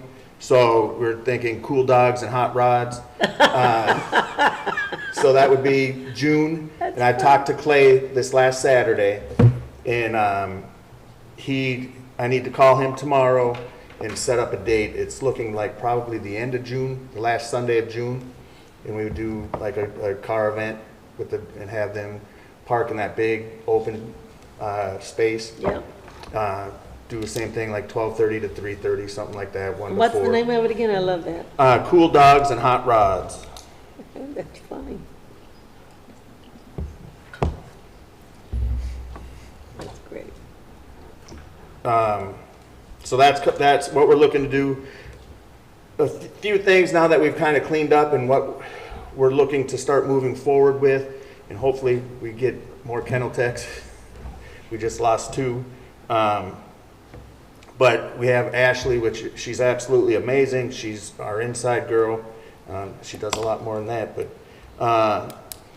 we've looked at other facilities, and they do like doggy dates where they can come and take a dog for the day and take it out and just, go to wherever they want to go, hang out. We'll have obviously some rules and policies, but that's something that we're really looking into moving forward. And slumber potties, we call them, PAWTY, where they can come pick up a dog at like 3 and have them overnight and then bring them back. Just to get these dogs out, it is a real deal, this kennel craze. These dogs, sit in their kennels for, 23 hours a day is rough on them. So hopefully we can try to start moving them around. The last thing we're looking to do, and this is going to be a big one and it's going to take a lot of work to do, but hopefully we can maybe try to work with the jail and That was my question. So now I'm and not work, gonna have to ask. right, and the kind of name we came up with is a jailhouse dog, where they can go and work with the inmates. We've had, at their past event, we had a lady that came in and is a trainer. So we're gonna reach out and try to get with her and try to come up with a program that they could come and train. She would come in once a week, train. It's gonna take a lot of coordination because we need to work a lot of things out. But Kentucky, the Kentucky State has one at their facility. So we're kind of reading into theirs. But I think it'd be a huge benefit for the dogs because they're there 6 to 8 weeks, and then once they're done, they're 100% trained, they're potty trained, they're ready to roll. And in that 6 to 8 weeks, we've really pushed for an adoption. So then someone could really then adopt that dog out and know that it's 100% potty trained and house trained, and it knows how to sit. It'd be a great dog for somebody. And the inmates help too. And it'll help the inmates as well. So that one's going to take a lot more than these other ones to work out the details. But I just want everybody to know that we're not just kind of sitting around cleaning cages and not doing anything else, but we're really trying to make this facility, something that this county can be proud of. The other one is weekend adoption events. It's the last one. We're looking to we were just talking about going to Strawberry Festival down in Adairville and setting up a tent and having a couple dogs there, with Adopt Me on it. Just so we get that exposure, instead of people coming to us, we can go to them and see, bring some of our dogs out that could be easily adopted out. So. When are you planning on coming? Just on Saturday? Or? Well, that's what I was gonna get with you later on and just see, make sure that it's available for us, because I know it was a $50 fee to get in. I reached out to, I think it was the lady that's in charge of it, and she had some health issues or something going on. So we said we'd reach out, and I said I'd talk with you as well. But those are the kind of things that we're trying to get set up and really, help us move our animals so they're not sitting there. Any questions on any of that stuff? Have you got something more? Well, I just wanted, just some facility maintenance stuff that, just to talk about real quick. I'd like to see if we can get the AC maintenance, just have somebody come out and look at it, you know, try to be proactive instead of reactive. Let's get it looked at, make sure that we're good for the summer, instead of sitting there and it's 95 degrees and our AC goes out and then we're scrambling. We did talk about getting an AC unit for the back cages. There's no AC back there, so if we can get a window unit, we do have some fans, so just anything to give us some cool air and we can push it with the fans.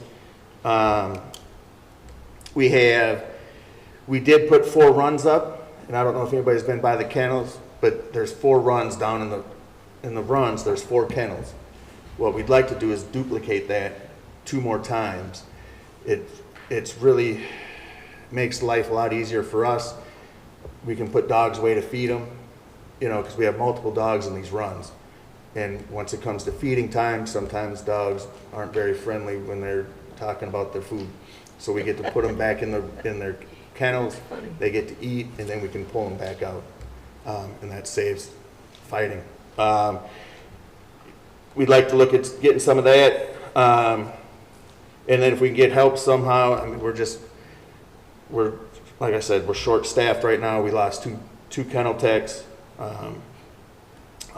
We just need to have the outside kennels built. We have all the material.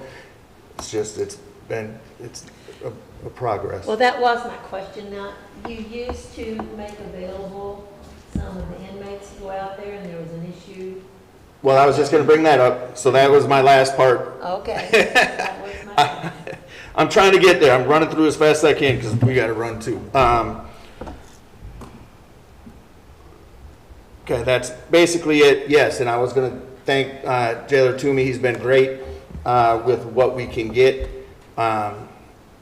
Obviously, with things that are happening and the ebb and flow of it, you know, he's been good enough to at least get one out every time for us. We've actually got 3 out today, and it sounds like we might get another one tomorrow. It's been amazing. They've been great for us. They've, you know, and if there has ever been an issue, I've been in direct contact. The second we find out, we had a guy who brought his phone on accident, got out. We found out. I called right away and said, "Hey, this guy's got his phone. What would you like me to do?" You know. Yep. So anytime there's an issue, you know, as soon as we find out about it, you know, we're all over it. As I said, this is, you know, the facility is a different facility than it was a few months back.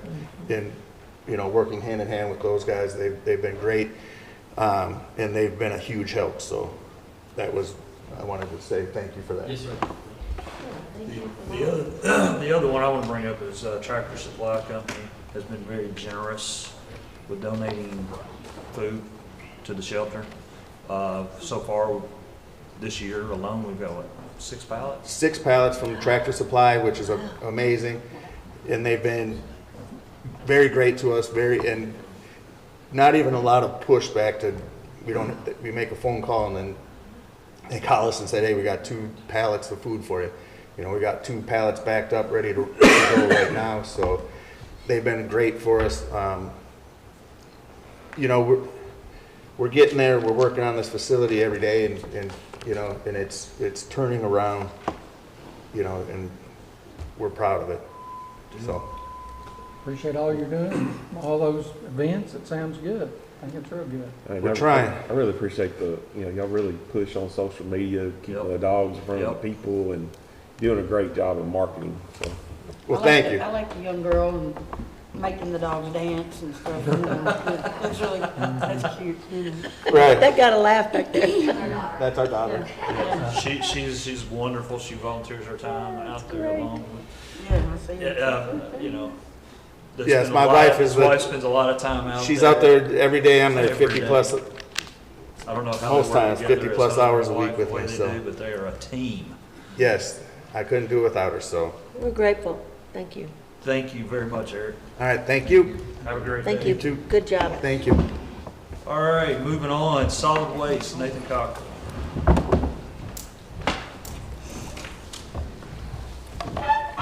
I'll try to preach fast. I'll hold you too long here. We do have several things I wanted to talk about today, bring out. So in your all's tablet reports there, we did have a litter pickup report for the month of April. Picked up 40 miles and 843 bags. And wanted to thank the jail crew for that. There is a transition going on personnel right now, but they're working on that. We appreciate their help with all the litter pickups there. And on that note, we did recently have our tire event earlier this month, and again, thank the jail crew for that. The inmates were a major blessing out there, and they worked hard. It wouldn't have really have gone well without their help. And so, as far as the event itself, about similar to 3 years ago, I'd say. We had the tire collection. So, we appreciate the help, and hopefully the community got to participate as they needed to. We did have our recycling report in there as well for the recycling center. We did have 26 bales and some metal from the schools. That program is still continuing and expanding. More schools we believe will be participating in the fall. So, Do you know what those schools are? yeah, well, Adairsville and Stevenson are the schools that are participating right now, and I believe that Auburn and Chandler's, that Logan is working with those as well, and and also the Career and Technology Center. Yeah, Lewisburg too. They have a big can drive that they do out there. Yeah, I think their can drive is maybe connected with Cumberland Scrap, but I think Logan is going to be working with them too. So, yeah. So, just wanted to bring back up something that we skipped over because I wasn't here last time on the CD&D proposed dump out of Charles Mack Lane with the owner Jerry McKinney, and the court asked if he was going to just take the material he had and close the site, or actually continue to take material. And did you all get the response? I'm going to go ahead and read Mr. McKinney's response here to that. It's been a minute since we worked on this, but he said this: I found myself in a situation where I'm not in compliance with state regulations or county ordinances. The best way for me to resolve everything is to open a construction demolition landfill adjacent to the current dump site. This will be for the sole purpose of disposing of the existing debris. No more debris will be brought on site. The debris that is currently on site will be sorted between general trash, construction debris, and trash, and moved to the appropriate landfill, and construction debris disposed of through burial according to state regulations and county ordinance, or by recycling where possible. Once this is accomplished, the site will be permanently closed. As soon as I finish sorting and moving the existing debris to permanently close the site, I will cover it with a heavy layer of red clay, then a layer of topsoil, and sow the site in fescue. Jennifer Burns from the Kentucky State EPA has told me to sow the cap in fescue. This is not a problem. On and within 200 feet of the site, I have any amount of red clay and topsoil that may be needed. Moving it for cover soil is not a problem. I have all the equipment needed. I have 2 large track hoes, a bulldozer, and dump truck. I also have any farm equipment I may need, including a seed drill, tractors, tillage equipment, etc. As far as timing, if the weather is good, I believe I can complete the work after 90 days of the state permit approval. If the weather is not cooperative, as rain greatly affects working with red clay, it might take as long as 6 months. That was his statement. So I just wanted to see the pleasure of the court at this point, if they wanted to see something else or proceed to possibly a public hearing, if that's what you all wanted to do. So he's doing this because the engineering requirement was not met. And he wants to take care of this trash, and this is his second option of doing it in lieu of the other. Is that what I'm understanding here? So as I understood from the fiscal court, the last time this was discussed, it was the consensus that if Mr. McKinney was going to go ahead and close the site after it was approved, then it would be okay to go ahead and approve as is. Otherwise, if he was going to open it for further business, then he would go ahead and need to have an engineering report and all go through the whole 9 yards on that. So this is his way of dealing with the rejection of the other? Yes. I think it's more just his statement that his desire is not to get in the landfill business, but more to fix a problem. Fix the problem now. Okay. What action are we looking at, needing to approve?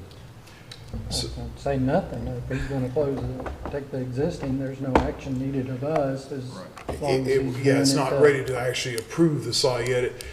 In the ordinance, there is a requirement for a public hearing. If y'all wanted to waive that, that'd be fine, but otherwise, he would need to get some ads together with Olivia and work on I that. think we do need to set a public hearing just to give the community the opportunity to complain, but at that hearing, then you all would give him authority to go ahead and do that contingent upon it is limited solely to the existing site. I think, like I said, I think his whole purpose is to close the site and do the right thing.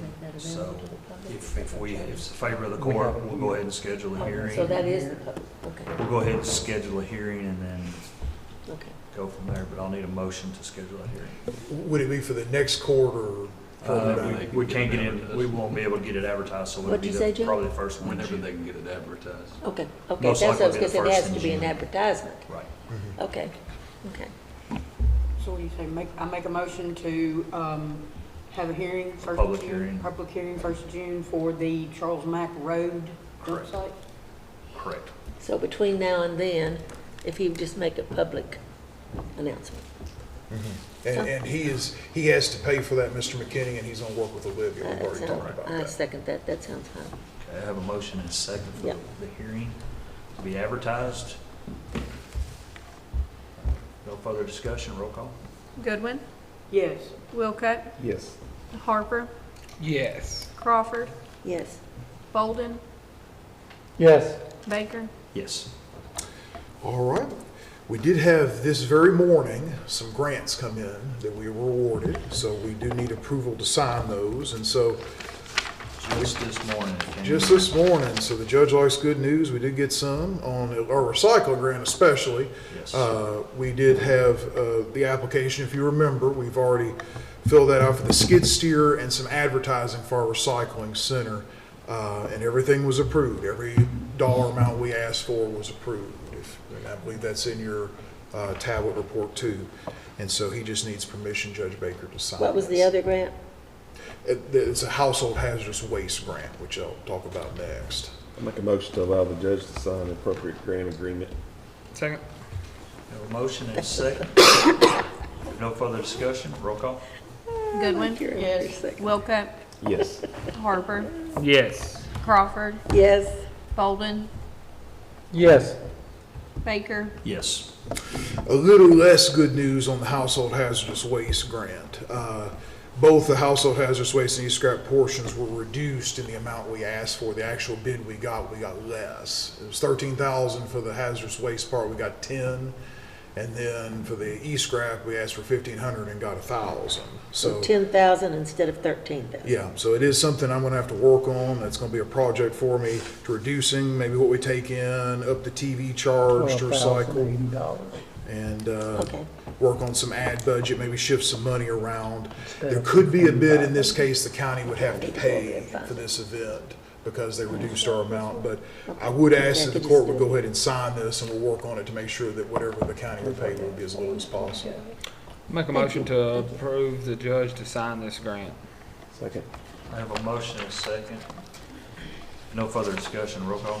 Goodwin, Yes. Wilcutt, Yes. Harper, Yes. Crawford, Yes. Bolden, Yes. Baker. Yes.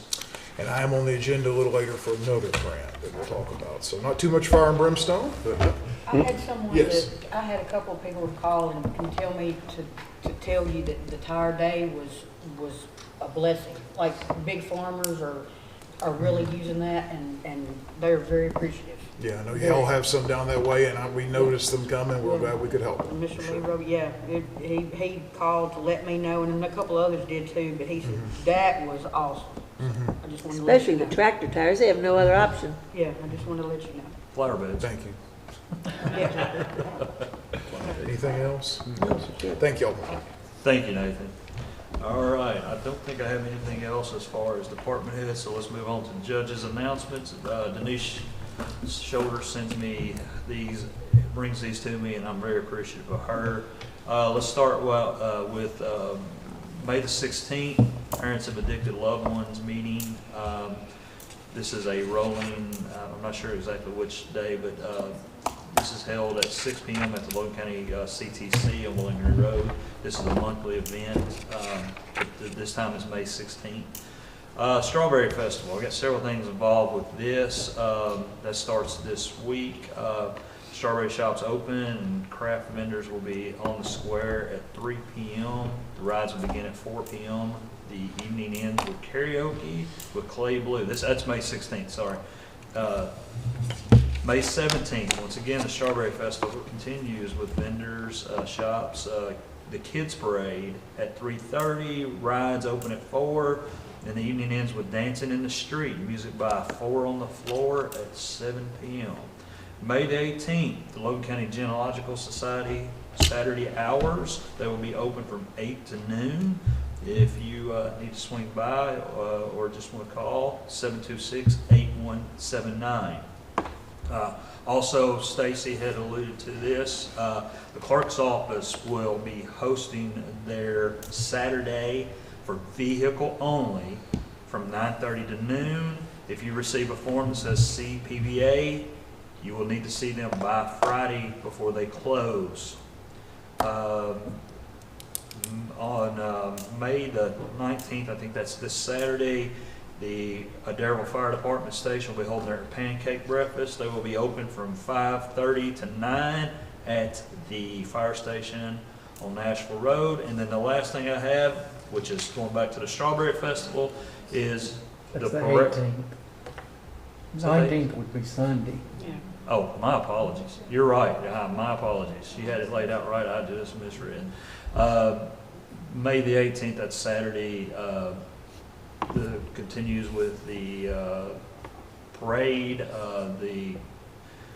Oh my goodness, there's a bunch going on here. Star Spangled Banner performed by Bella Gaddis at noon, followed by the color guard presentation of the flag.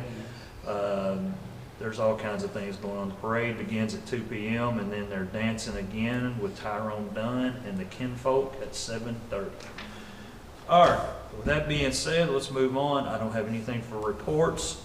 Citizens participation, if anyone has anything they'd like to come to the podium and speak about, it's wide open. I'm looking through the millions and thousands in attendance today, and I don't see anybody making moves this way, so let's move on to old business.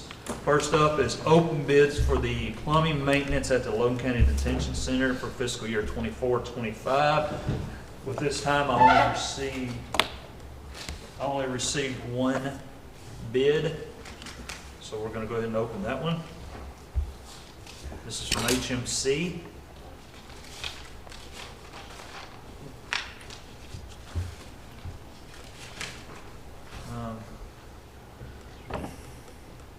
It has several hourly rates listed through here, overtime rates, Sundays, holidays, equipment rates, and trip charges. Here you go, sir.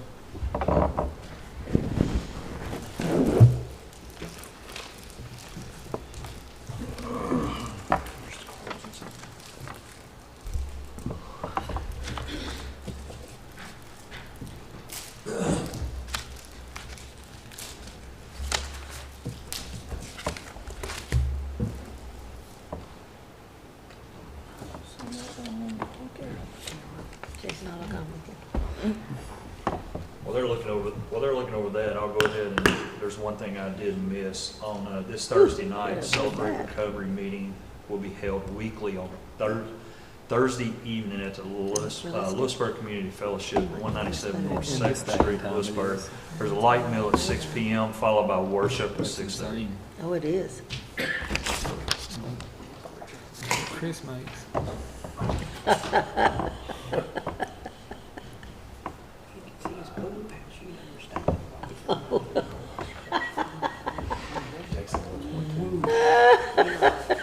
Sorry for laughing. I just go to the mud hole. Jamie says dive in. Yeah. That's funny. That's funny.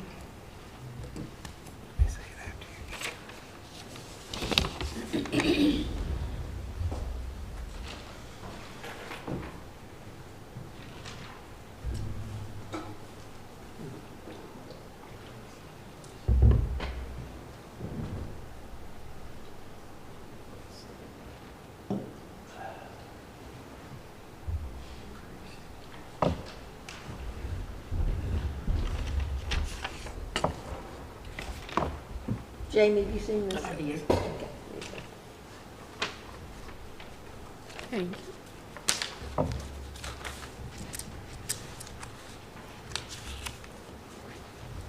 Do we have any movement on this? Are you still studying, Thomas? No, I just got it pulled up. I took a picture of it. Does the jailer and the judge need more time to review it and It looks- compare it? I mean, I don't How's know. it look did last year? I don't see anything really different than last year. I'm extremely happy with HMC. Tim's moving great. He does a fantastic job. He's quick. And if we have an issue, I mean, he's Johnny on the spot. He's here. In drive time, I mean, wherever he's at. So. Based upon the jailer's recommendation, I make a motion to award the bid as presented for plumbing and maintenance at the Logan County Detention Center. Second. We have a motion and a second. No further discussion? Roll call. Goodwin, Yes. Wilcutt, Yes. Harper, Yes. Crawford, Yes. Bolden, Yes. Baker. Yes. All right, moving on. Discuss the contract regarding county employees acquiring the CDL license. In your, on your drive, the iPads there, you'll see a contract agreement that's been drawn up. One of our biggest problems with getting workers at our road department is the CDLs. The CDL cost used to be just going and taking the test, and now they're required to have the 4 weeks of school. So what we come up with is if we pay for the school, much like the what we do at ECC or with the sheriff's office, if we pay for the school, we're requiring a 2-year contract with us, saying you will stay 2 years or you will reimburse us for the entire amount. Do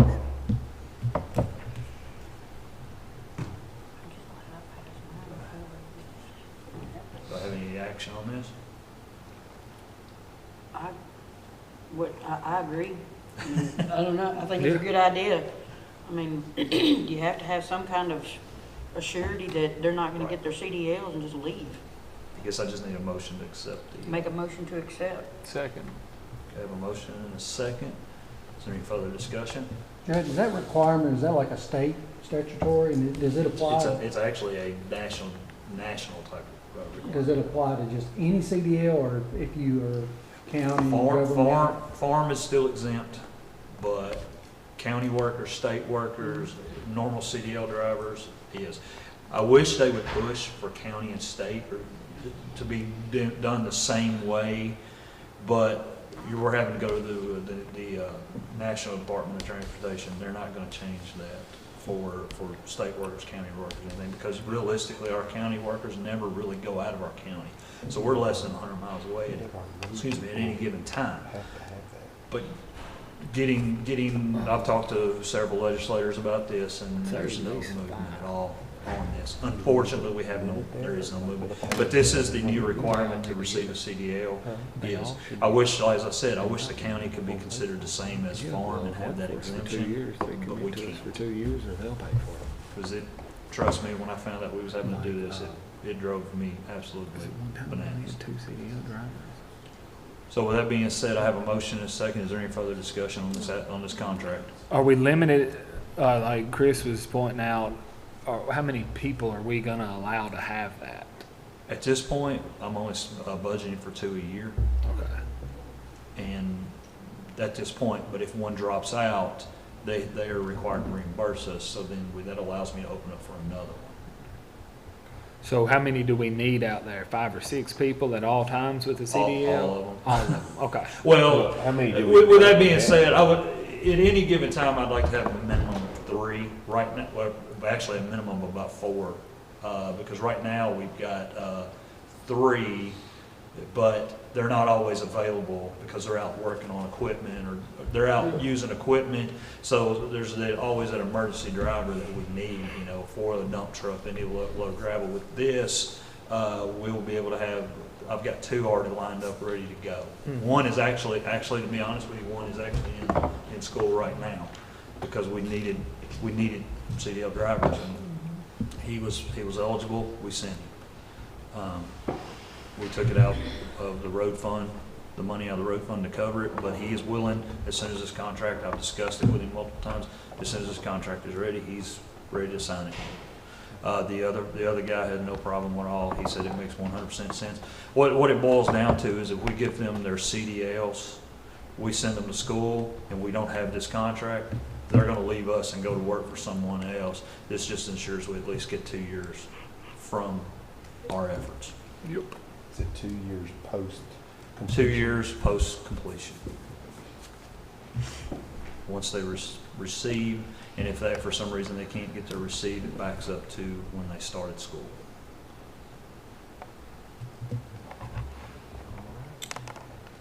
I have a motion and a second. If there's no further discussion, roll call. Goodwin, Yes. Wilcutt, Yes. Harper, Yes. Crawford, Yes. Bolden, Yes. Baker. Yes. Next up is new business. Acknowledge the Logan County Sheriff's 2023 property tax franchise and oil and LSG settlements pending final audit. Those should be on your drive. Motion to acknowledge. Have a motion, do I have a second? Second. And I have my second. Is there any further discussion? If not, roll call. Goodwin, Yes. Wilcutt, Yes. Harper, Yes. Crawford, Yes. Bolden, Yes. Baker. Yes. Next up is approve the county clerk's claim for calculation of motor vehicle and bulk bills for calendar year 2024. Is there any question on this? Motion to approve. I have a motion. Do I have a second? Second. I have a second. Is that? Any further discussion? Is that approximately the usual? If not, roll 15 call. cents per card. That's what I was gonna say. Yeah. That's what it's always been. Okay, Goodwin. So that was my question. Yes. Thank you. Wilcutt, Yes. Harper, There we go. Yes. Crawford, Yes. Bolden, Yes. Baker. Yes. Next up, approve the waste tire grant agreement for fiscal year 24-25.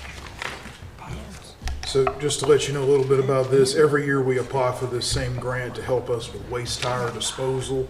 It's $4,000 every year, no matter the size of the county, and it helps with small waste tire events and dump sites and whatnot. It does not have anything actually to do with this big tire event we did. That's a separate deal. So this helps us hold the small events. Motion to approve. Second. I have a motion and a second. That was my question to you. So I'm guessing you used all of the grant this time? So there'll be a report that comes up for this previous time's grant. We're not quite finished with that. It's a fiscal year, so I've got a little bit more that's going to come in, but it's just about all spent. Yes, I was gonna say, because I saw that if you don't use it you got to send it by back. a certain date, then you gotta send it back, and we don't want that. So, yes, good for you It's- for being on top of that. So even with the big tire event, we're going to probably spend right at about where that is. Oh, About good, good, good. $4,000. That was my question. Thank you. Sure. Thank y'all. So I've got a motion and a second. Is there any further discussion? If not, roll call. Goodwin, Yes. Wilcutt, Yes. Harper, Yes. Crawford, Yes. Bolden, Yes. Baker. Yes. Next up, approve the county road aid cooperative agreement resolution for fiscal year 24-25. Judge, is that in here? Yes, CRA agreement, number 11. It was a boo-boo. Yeah, we've got the Oh, county I did road the same thing twice. Hang on a department. second, I can get Oh, to you it. did? I'm sorry. in there twice. That's my fault. Oh, we're so mad. It's okay. But I can get it out now. Just give me a minute. So, can you, I guess, what is that? She's gonna add it. Oh, okay.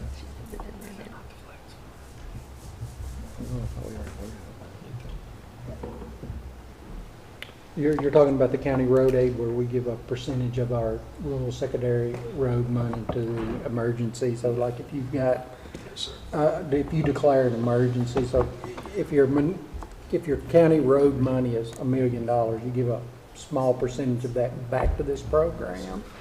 And then it's a pool for the counties who participate. And if there's a declared emergency, if the judge declares an emergency and he needs, $250,000 to clear this road out or to rebuild something, you go to that pool of money. You See, set we through those use meetings this- at Keiko. Yeah. Did I We explain used that this right? last that sounds year like Keiko. for one of Jason's roads, Iron Mountain Road got Yep. washed out really bad, and we used this fund to replace, and they basically, even in kind and such like, they reimbursed us quite a bit of money for, well, basically 80%, I think, of the money. We were able to use our in-kind money to make up the other Well, that's a 20%. great You idea. just And I think that's pull the together to have a first and little only self-insured. I'm pretty sure that was one of the first times we've used it in a long time. It should be on there now. Well, what a great idea. Then Don't it doesn't- refresh. But we've just done I this. renamed it as 11, Well, so. good for y'all, who've been on the court longer than me that got that in motion. Where'd you say it was, Olivia? It'll be number 11.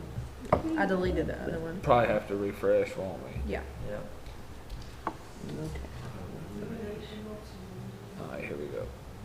Let me just look on with you rather than that.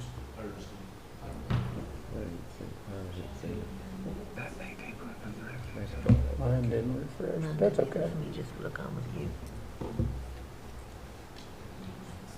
Okay, 3%. That's what we. 3% of whatever it is, then it goes into that pool. Yeah. I think it's an excellent idea, so. I make a motion to There approve it county is. road aid cooperative agreement resolution for the next fiscal Well- year. Second. I have a motion and a second. If no further discussion, roll call. Goodwin, Yes. Oh, you had, Wilco. okay, I was thinking it would refresh automatically. so- Yes. Harper, Yes. Crawford, Yeah, there it is. Crawford, Yes. Bolden, Yes. Baker. Yes. Before we go to number 7, did everyone get my email yesterday?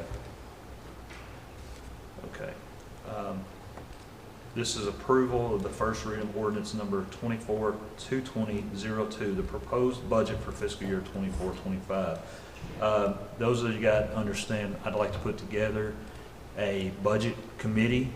I've named myself and Mr. Bolden Thomas as 2, and I would like to put a third person on that.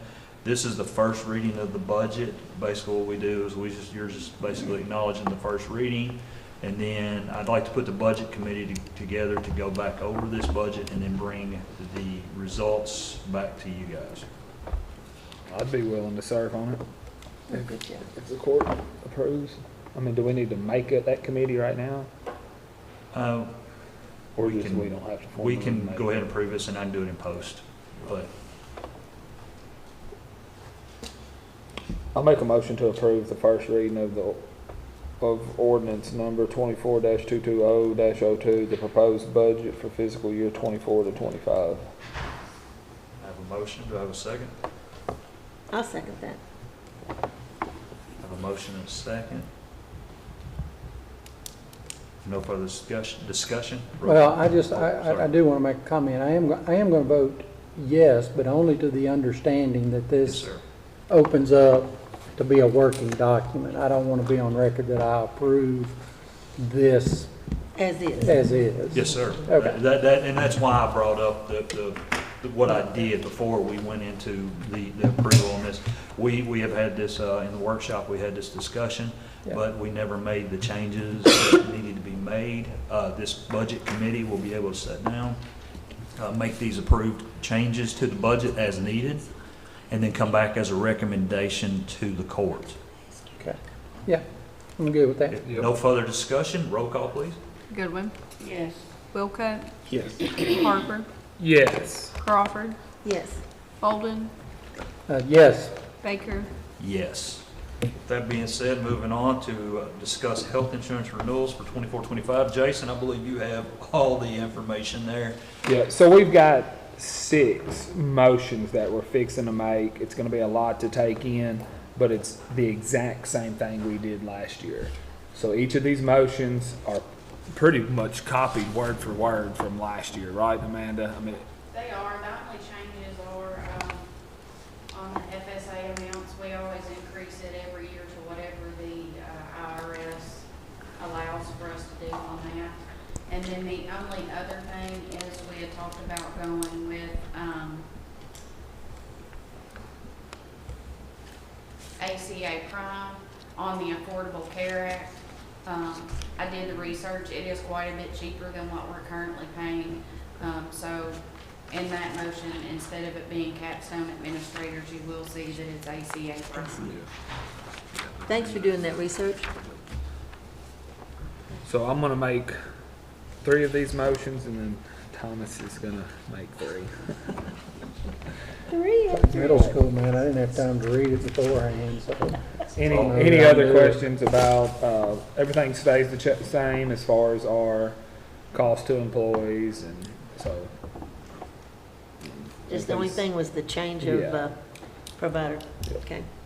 All right, so motion number 1, I make a motion to continue to offer employee health insurance through a partially self-insured health plan using Anthem for administrative services and reinsurance, to contract with Capstone to provide benefits administration service to include enrollment and centralized billing, to contract with Hub International to provide data analytics for claims incurred and paid through Anthem.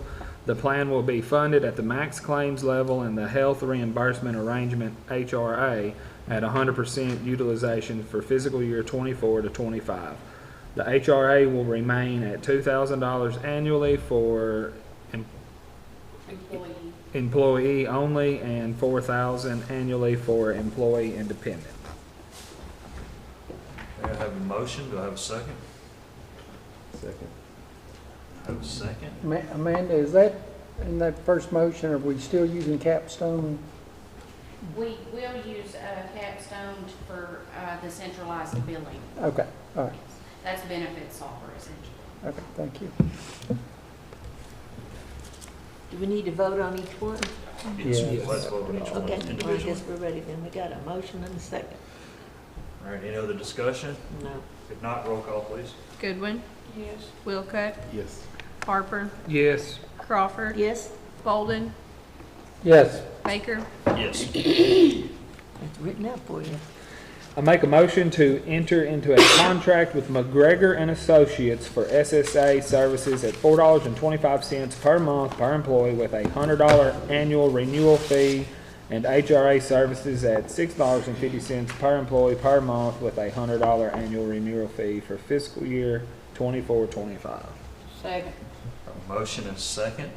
Any further discussion? If not, roll call. Goodwin, Yes. Wilcutt. Yep. Harper, Yes. Crawford, Yes? Bolden, yes, Baker, Yes. I make a motion to offer employees waiving health insurance $400 per month in taxable income, which can either be added to the employee's biweekly payroll, be used for FSA funds up to $3,200. Any additional county offered employee benefits and/or a combination of these options mentioned above, effective 7/1 of 24. Employee must provide proof of other health insurance coverage to elect this option. Second. Is that a second? All right, Chris with a second. Any further discussion? Not roll call. Goodwin, Yes. Wilcutt, Yes. Harper, Yes. Crawford, Yes. Bolden, yes. Baker, Yes. You just have to pick that individually. Do number 4, Miss Ann. Oh, me? I thought Thomas was gonna do it. No, go right ahead, roll Oh, on. I was just reading number 3 real concretely. All right. The fiscal year should say, on number 4, it should say fiscal year 24-25, not 23-24. I wasn't trying to take it away Oh, from no, you. you're good. No, he was Just reading that. All right. I make a motion to offer employer-paid Anthem vision insurance to employees who elected county-provided health insurance at the same level of coverage as they receive in health insurance. EEO, EE and spouse. EE Is EE elected official? It's employee. Okay. Employee only, employee and spouse, employee, children, and family. And the only per month employer paid rates will be as follows for fiscal year 2024 through 2025. Employee only, $6.64. Employee and spouse, $13.28. Employer and children, $13.61. And family, $20.25. Second. I have a motion by Ms. Ann, a second by Jason. There's no further discussion. Jamie, you want to do this one? Roll call. Goodwin, Yes. Will Used to Cut. doing these. Yes. Harper, Yes. Crawford, Yes. Bolden, Yes. Now, is this Baker. one the Yes. one that changed? Yeah. It's not ACA. It is ACA. It changed from capstone to ACA. Oh, okay, So okay. we still leave it the same. All right, okay then. So we're ready to go? I make a motion to allow ACA Prime to administer the Affordable Care Act reporting for Logan County Fiscal Court for fiscal year 2024 through 2025, including electronic transmittal to the Internal Revenue Service. See contract for price breakdown. Second. Okay, there we go. I have a motion and a second. If no further discussion, roll call. Goodwin, Yes. Will Cut, Yes. Harper, Yes. Crawford, Yes. Bolden, Yes. Baker. Yes. All right, I make a motion to allow Integrated Corporate Wellness Solutions, ICWS, to administer the county's wellness program at a rate of $9,600 for fiscal court 2024 through 2025. The wellness program will run from July 1st, 2024 to April 30th, 2025. Employees must complete an outline health risk assessment, a biometric screening that includes a visit with a healthcare provider to earn any wellness incentives, as well as to continue to receive the county-provided health insurance at no cost.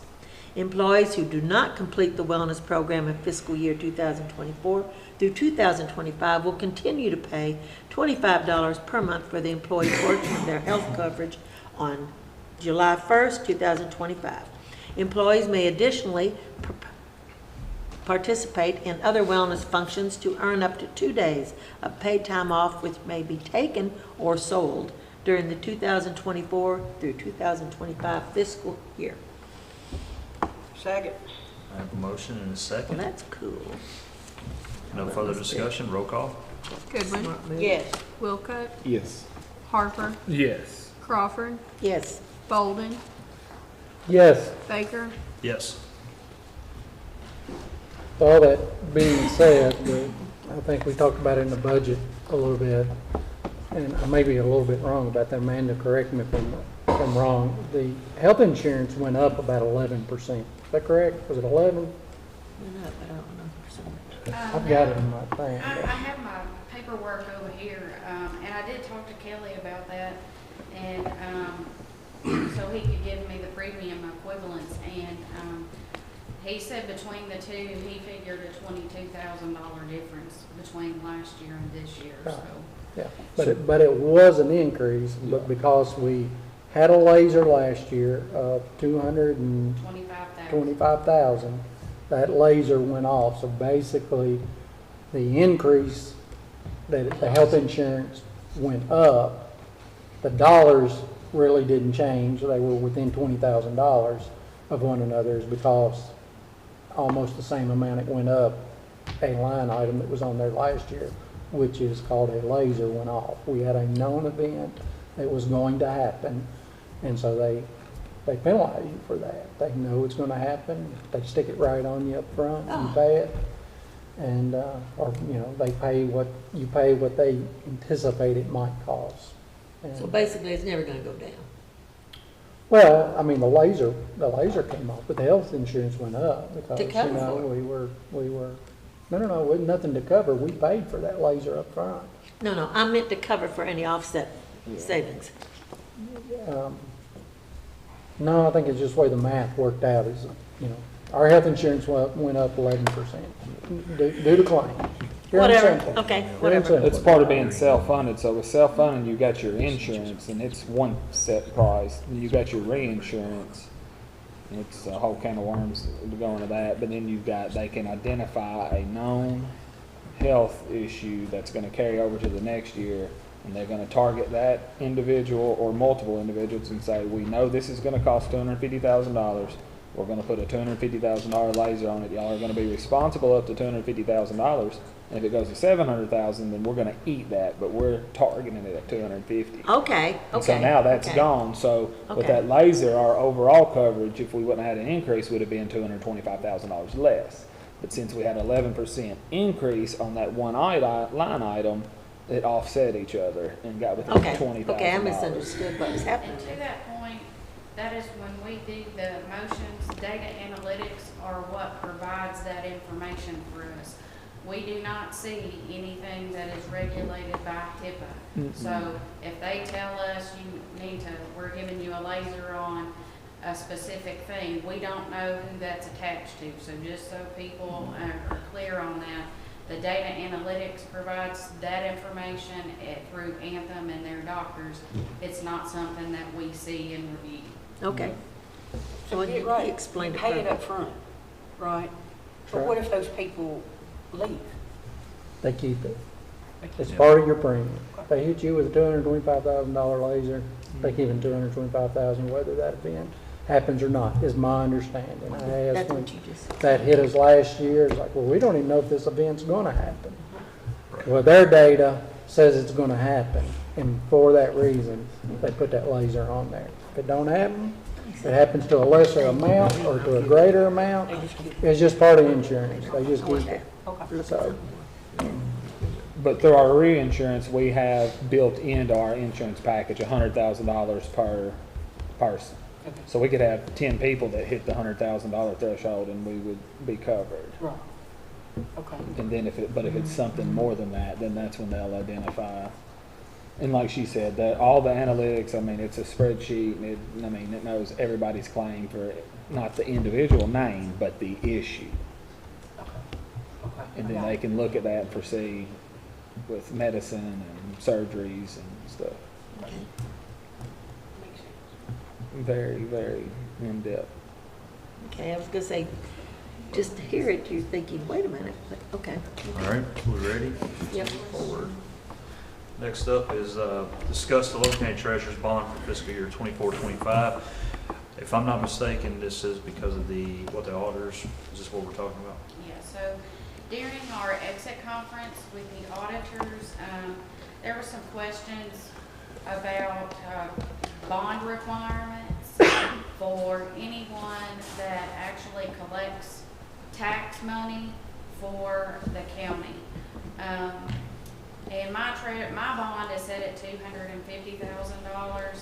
We had a blanket bond that kind of covered everybody else, including Sue, Carol, and Carla. They wanted Sue, Carol, and Carla to have a separate bond, which we've already obtained at the same level as my bond.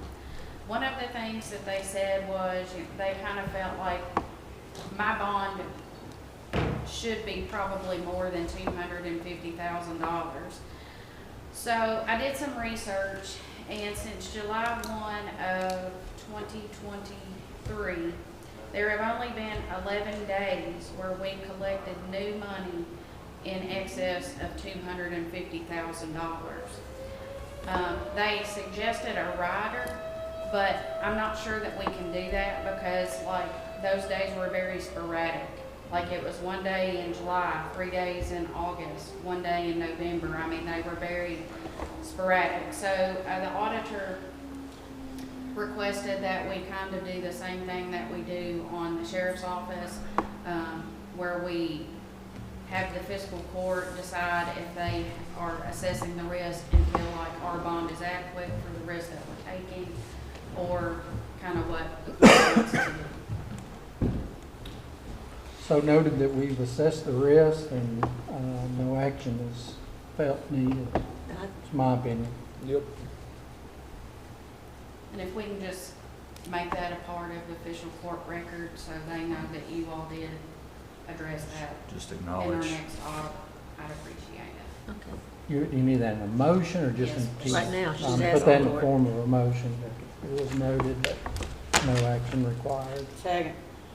Have a motion and a second. If no further discussion, roll call. Goodwin, Yes. Wilcutt, Yes. Harper, Yes. Crawford, Yes, Bolden, Yes, Baker, Yes. Next up, approve the court facilities local government reimbursement form for fiscal year 24-25. This is our contract with AOC over the Justice Center. Make a motion to approve the court facilities local government reimbursement form for the upcoming fiscal year. Second. Have a motion and a second. No discussion, roll call. Goodwin, Yes. Wilcutt, Yes. Harper, Yes. Crawford, yes, Bolden, yes, Baker, Yes. Next up, approve the transfer of the remaining balance of the Auburn Hosier Mill Fund to the Logan Industrial Development Authority for the construction of an access road at West Industrial Park. So moved. Second. I have a motion and a second. No further discussion. Roll call. Goodwin, Yes. Wilcutt, Yes. Harper, Yes. Crawford, yes, Bolden, yes, Baker, Yes. Number 12, approve the contract with the Kentucky Department of Agriculture for the mosquito spraying equipment. With that being said, we now have 3 people certified out there to spray. oh, good, good, good. So moved. Second. I have a motion and a second. No further discussion. Roll call. Goodwin, Yes. Wilcutt, Yes. Harper, Yes. Crawford, Yes, Bolden, yes, Baker. Yes. Judge, a question, you said that about 3 people. Is that specific to mosquito spraying license? No. They're, from my understanding, they took the test yesterday. All 3 passed, and they are able to spray that and herbicide, I guess, or whatever. I don't know what their limits are, but I know it was more than just the mosquito spraying this was rolled into. Do you know what the cost of the program is for spraying for us? What we spend? I do not have that right off the top I read of my head. I think one of our neighboring counties voted not to do that, so I was just curious. What are you talking about, labor? The labor or the material, I can I get guess those. just numbers. whatever our cost I for can treating look and, mosquitoes is, It's not. I can look and see what we They spend. supply the chemical and all we supply is the labor. Warren or Boone County, I saw was a headline in the Daily News that they voted not to do it, so I didn't read the not to article. spray but- for mosquitoes? They probably did it for that. At this point, because Chris, I don't have that answer for you. I can find No, it. I thought it was odd to hear that, see that headline, and I thought. so many well, people asked for it. this court didn't want to get in the mosquito spraying business forever. The state offered that. Like a lot of things, the state would like to put those things down at the county level, and we just always said no. It's just another employee or an employee that has to be certified to spray, and you have to take an employee which is coming out of the road department and say, well, okay, they're going to spray this, every day this month or 3 days this month, whatever you do, and they go from a day shift employee to an evening shift employee, and past administration they didn't want to do it, and so some did, some didn't, and then finally the state offered free equipment, and we'll give you the chemicals, so they kind of up the ante, if you will. Please And, do it. We're like, well, okay, because there's some benefit to you doing it, because where the problem is, and you can do it when the problem occurs or when the request is made. We have a procedure that you've got to make a request, you got to turn it into the judge's office, it's got to be approved, and we don't just go out there, oh man, I got bit by a mosquito, come out there and spray. We're not doing that, so. Are we at that point now then with this motion to solicit forward with a request of trouble spots?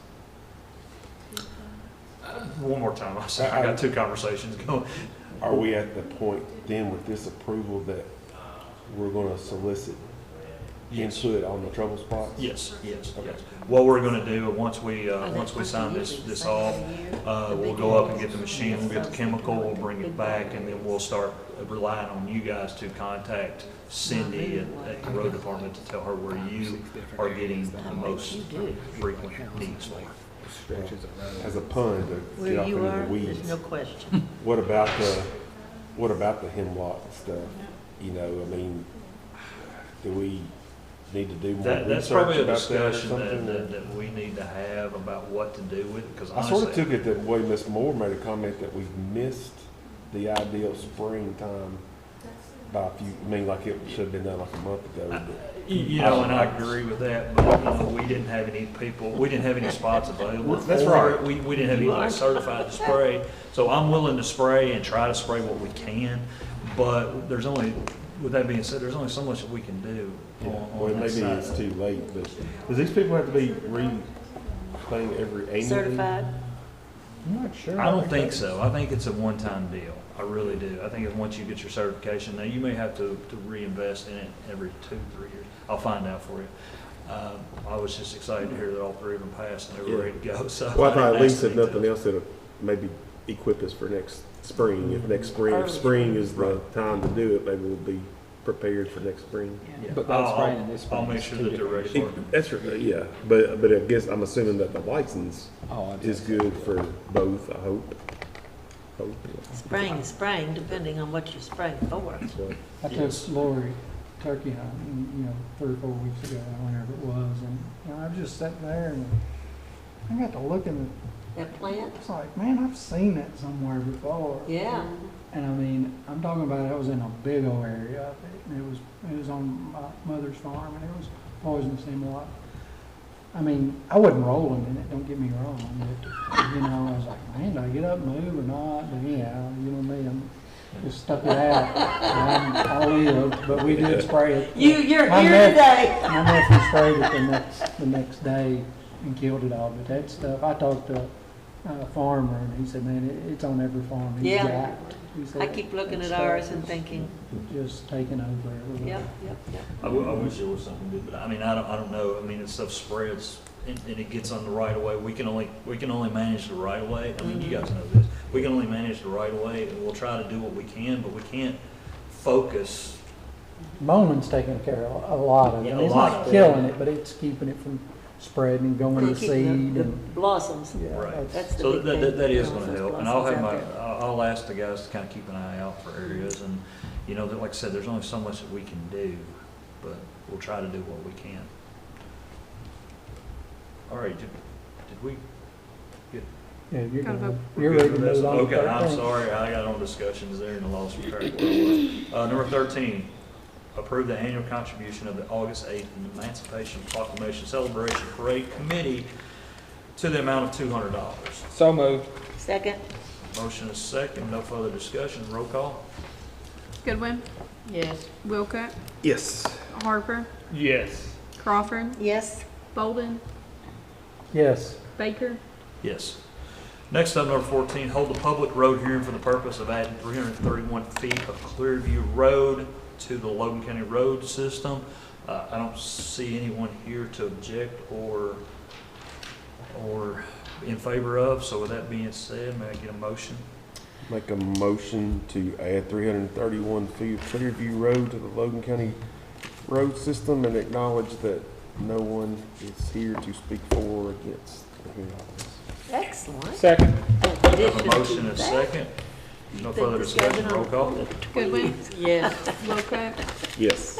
Harper, Yes. Crawford, Yes, I'm answering for Jason. Crawford, Bolden, yes, Baker, Yes.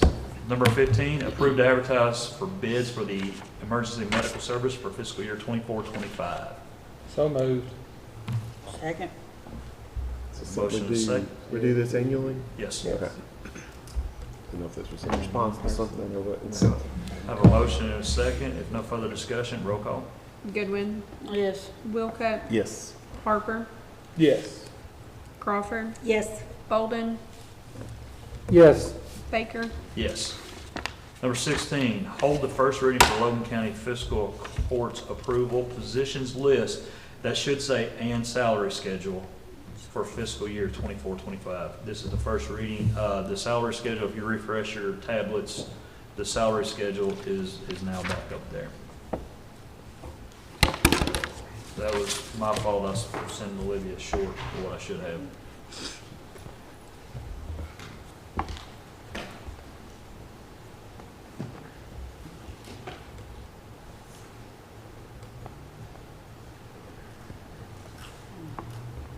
Is there any notable changes, Judge, other than the pay increase for? We had the pay cost of increase, living and there was, the road department is the only other, because of the change, which you'll be seeing that coming next, before July, you'll be seeing that one come.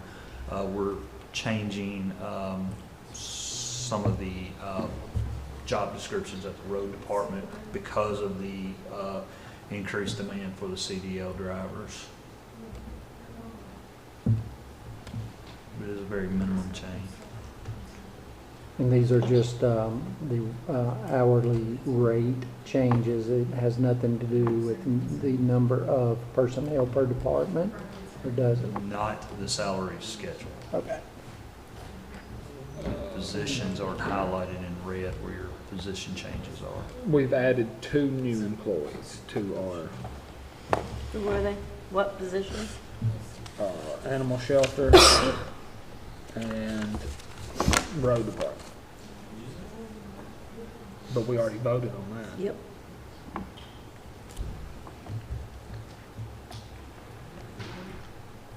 I'll make a motion to approve the first reading. I have a motion. Do I have a second? Tyler said all the notes were in the email he sent out. I don't know. I'm sure I He looked sent at an it, but I email out can't to you remember. guys earlier this month on 5/9 with all the changes. Oh, there's also a change in the coroner's office. I forgot about that one. My apologies. But all his notes are there in that email. I can resend it if you guys don't have it. As I said, this is first reading of it. What was the position? Did somebody second that, Jason? He made the motion, he did. Chris seconded it? I don't think I can. Second. All right. We got a second from Later, Logan. okay. With that being said, if there's no further discussion, as I said, this is the first reading. We do have time to do.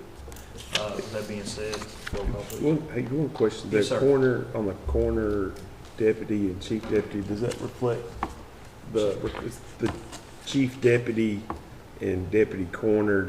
Is that reflective of Tyler's email? Yes, it is. Yes, it is. Basically, he's promoting, instead of having 2 deputies, he's going to make one of them a chief deputy, which means more responsibilities, basically doing more paperwork and whatnot than the other. So it's just a bump to get a little title there, more or less.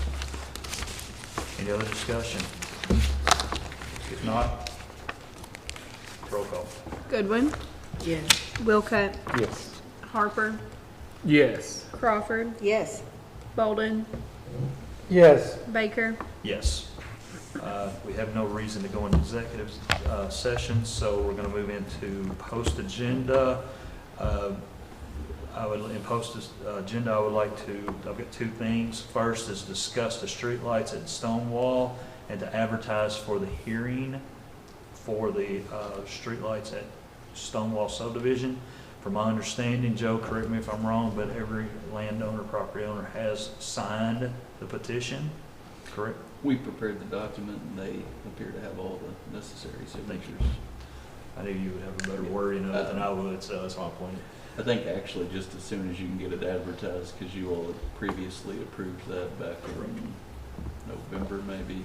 It got a little bit weird. They found that there was a section of it that wasn't necessarily obviously in or out, so the paperwork had to be updated, and that's why it's taken a little bit longer. They got close to having them all signed in February, but because they had to go back and do it, so I think just get it in there as soon as you can. It'll probably be the first meeting in June, honestly, before we ever get it. What action do we need to take? I just need a motion to advertise for the hearing. So, Second. yeah. But we'll just advertise for the hearing is all we got. Advertise for, just for the hearing, we've already made the motion. I'm saying you all had already approved to advertise for the hearing as well. Oh, okay. So we My need to do apologies, my that. apologies. I thought we had to make that. Just do it, right? That's what, just to speed it up, we had said that they would approve advertising it as soon as all the signatures were tendered. You all voted on that at some point. You can vote again if you want to make it. No, cleaner to go we're forward. perfectly fine. If you say it's in there, I've had my notes just to advertise for bid, so we are good. We just need to let you know we're advertising for bid for the hearing. Next up is what we discussed earlier, is about putting the budget committee together. I think we decided myself, Mr. Bolden, and Mr. Harper would be on the budget committee and then come back with recommendations back to the entire court. So I just need a motion for that committee. I make a motion to accept that great committee. All right, well, thank you. I hope you was talking about me. I was. I have a motion, now I need a Good second for for that. Second. Second from Chris. If no further discussion, roll call. Goodman, Yes. Wilcutt, Yes. Harper, Yes. Crawford, Yes. Bolden, Yes. Baker. Yes. Does anyone else have anything for post-agenda? I just have maybe two comments Yes, that sir. really pertain to our budgets. You know, two things that I've sat on court and seen, you know, eat away at the budget. The reason sometimes I get, you know, pretty passionate about silly things is having to pay for other people requiring us to do stuff and don't think about the consequences of who has to pay for it. I get a little fired up about that, and I hope nobody takes that personally.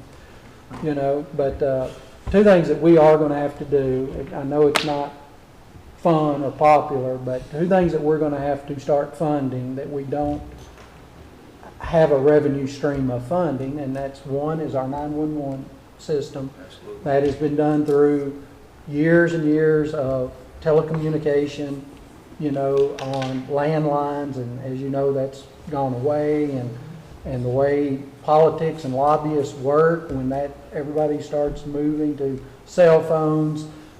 You know, the cell phone people and their lobbyists do not want those fees on there, and they're not, or not to the extent that they were on landlines.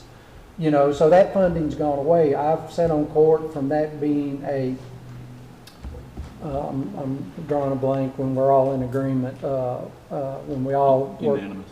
No, when we all work together, interlocal agreement. Oh, yeah. An interlocal agreement to where the cities and the county shared the cost of that, and now it's all on the county. You know, how and why that happened, I can't explain. I don't know, but I just know it has. And now the revenue stream has dried up, and, you know, I mean, things cost more today than they do tomorrow. You know, we pay people better, health insurance benefits go up, but yet we don't address the revenue. We can't keep on doing that, and I think y'all see that in a tighter and tighter and tighter budget as we go along. I know it's unpopular, but everybody's, 100% of the people I talk to are happy that when they dial 911, that it's there, it works, that department does a phenomenal job. We have the latest technology that we can afford there, and we want to improve. We're talking about millions of dollars of improvements in the near future. We can't do that without funding or going and begging somebody for money and hoping we get it. I know it's not popular, but that is one thing that's going to have to happen, is a fee schedule to pay for that. That department they don't create any revenue, okay? That revenue is all but dried up. It is pennies on the dollar than what it was 18 years ago, okay? And the same is to be said about the ambulance service. Ambulance service does not generate the county any money. We don't run it. And again, you know, although I've heard complaints in my tenure about how something happened, I've never heard one person say, that we want the county to get out of the ambulance business and let, the private sector, free market come in and take over that. I've never once heard somebody say that. And, I don't want no new tax. I don't want new fee. But if you ask me if I'll pay $100 for 911 to work, absolutely. You ask me to pay another $100 for the ambulance to be there, I'm 100% for that. What that number is, I have no idea, but we have to address the revenue part of that. I know not every property owner wants to see an increase in property tax. That's notable. And I know not every business owner and employee wants to see an increase in the net profit tax. But we are going to have to come together and find middle ground on all four of those, because nothing can be left off the table. And I mean, this has got to be the court that do that. We can't keep on saying, no, I've said for 10 years or longer, we should be taking small increases in property taxes. And we don't do it because it doesn't get us reelected. And if you're here to get reelected, you're in the wrong business. Okay, you need to find something else to do and make more money. You gotta do what's right, and sometimes that's hard decisions. And when we sit down on this budget committee, the only reason I'm giving y'all this speech is because you asked me to sit on that committee, and I can't fall on the sword by myself. It takes all 7 of us. And we have nothing. I've already looked at the budget. I've talked to the judge. We've got this year licked. I mean, it's going to take a little bit to do, and Jason's got some good ideas, and we'll sit down and we'll get this budget licked. But we can't keep on licking the future with not addressing revenue. Okay, that's all it is to It's it. just like some of our goals have been, if we're going to talk about land use planning and stuff like that, or contractor licensing, like that, we got to have the revenue to serve those departments. Yeah. Absolutely. Yeah. Just So, like every year we add an extra employee, that's, and you got to think about that. We just can't do those things and not address the revenue. I'm all for giving raises. I want to give raises. I want to be competitive with everybody around us, if not at least at the top 5 or 10%. I don't want to be just there barely making cut. I want to see everybody making a living working for the county government, and that has to come from somewhere. So I know the jail's got a great program that he wants to do, and that's just going to take revenue to do it. We don't have that revenue today. Even though it could generate money in the future, you got to have money to get started, and that money's not in the budget to do. And we can address things that are popular. Nobody is going to say, man, I don't want to fund the 911 system. I don't want to fund, and those, I'm just telling you, I've sat here longer than all of y'all added up combined. That money for 911 is gone. Amanda may knows the number, but it's gone way, way down. We used to, again, interlocal agreement.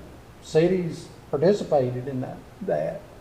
They don't anymore. Don't ask me why, but we fund it all now, and we've done nothing to address how we're going to fund it. And we're going to have to make some, maybe a little unpopular decisions, as long as we're reasonable about it. It's not a new tax. It's just funding what you've already asked me you want, So, yeah, I'm done. Your committee there is going to be proposing a few things. This committee is only going to address the budget. That's the budget, Absolutely. But after that's done, we should immediately be going into the discussions to be prepared for next year to put in place some revenue generating things. And, one that's been you could duplicate that real easy is the funding of 911 systems. You can put we talked about that in the budget meeting. There's several different good ones out there that you could look at and to implement and have that done. And as quick as Joe can write the paperwork up, we could have that done. I'll say I know there are a couple of different methods of doing that, and I've been on the County Attorneys Association board for years, and I'm going to be the president here in a couple of months. But the past president was the first lady that did that, and that was 10 years ago, and they took that up through the appellate process. That's a bigger county, so I think we've got to find one that works for us, but the other one that I know has done it's the longest serving one on there, so there are good tried and true options that you can do. They're, like he said, they're gonna be unpopular, but they're gonna be necessary because 10 years people have been looking for this answer and we haven't done anything. Right. Well, I think part of the offset to the unpopularity is put it out there to the public. Put it out there, they need to see it. We are no longer getting this revenue. We've got to come up with something. Let them see what you're dealing with first. But what happens is they get these tax increases and then, you let me down type thing. But if it's out there, if we put this out, we are no longer getting this. We are no longer getting that. The public's going to see it. They're going to talk about it. I think that then prepares for what we come up with to offset the problem. They need to see the problem before we come up with a solution. Absolutely. All right. So, there we go. Do we have anything else for post-agenda? Nope. If not, I entertain a motion for adjournment. I motion. Have a second? All right, get better, Tyler. Yeah, that's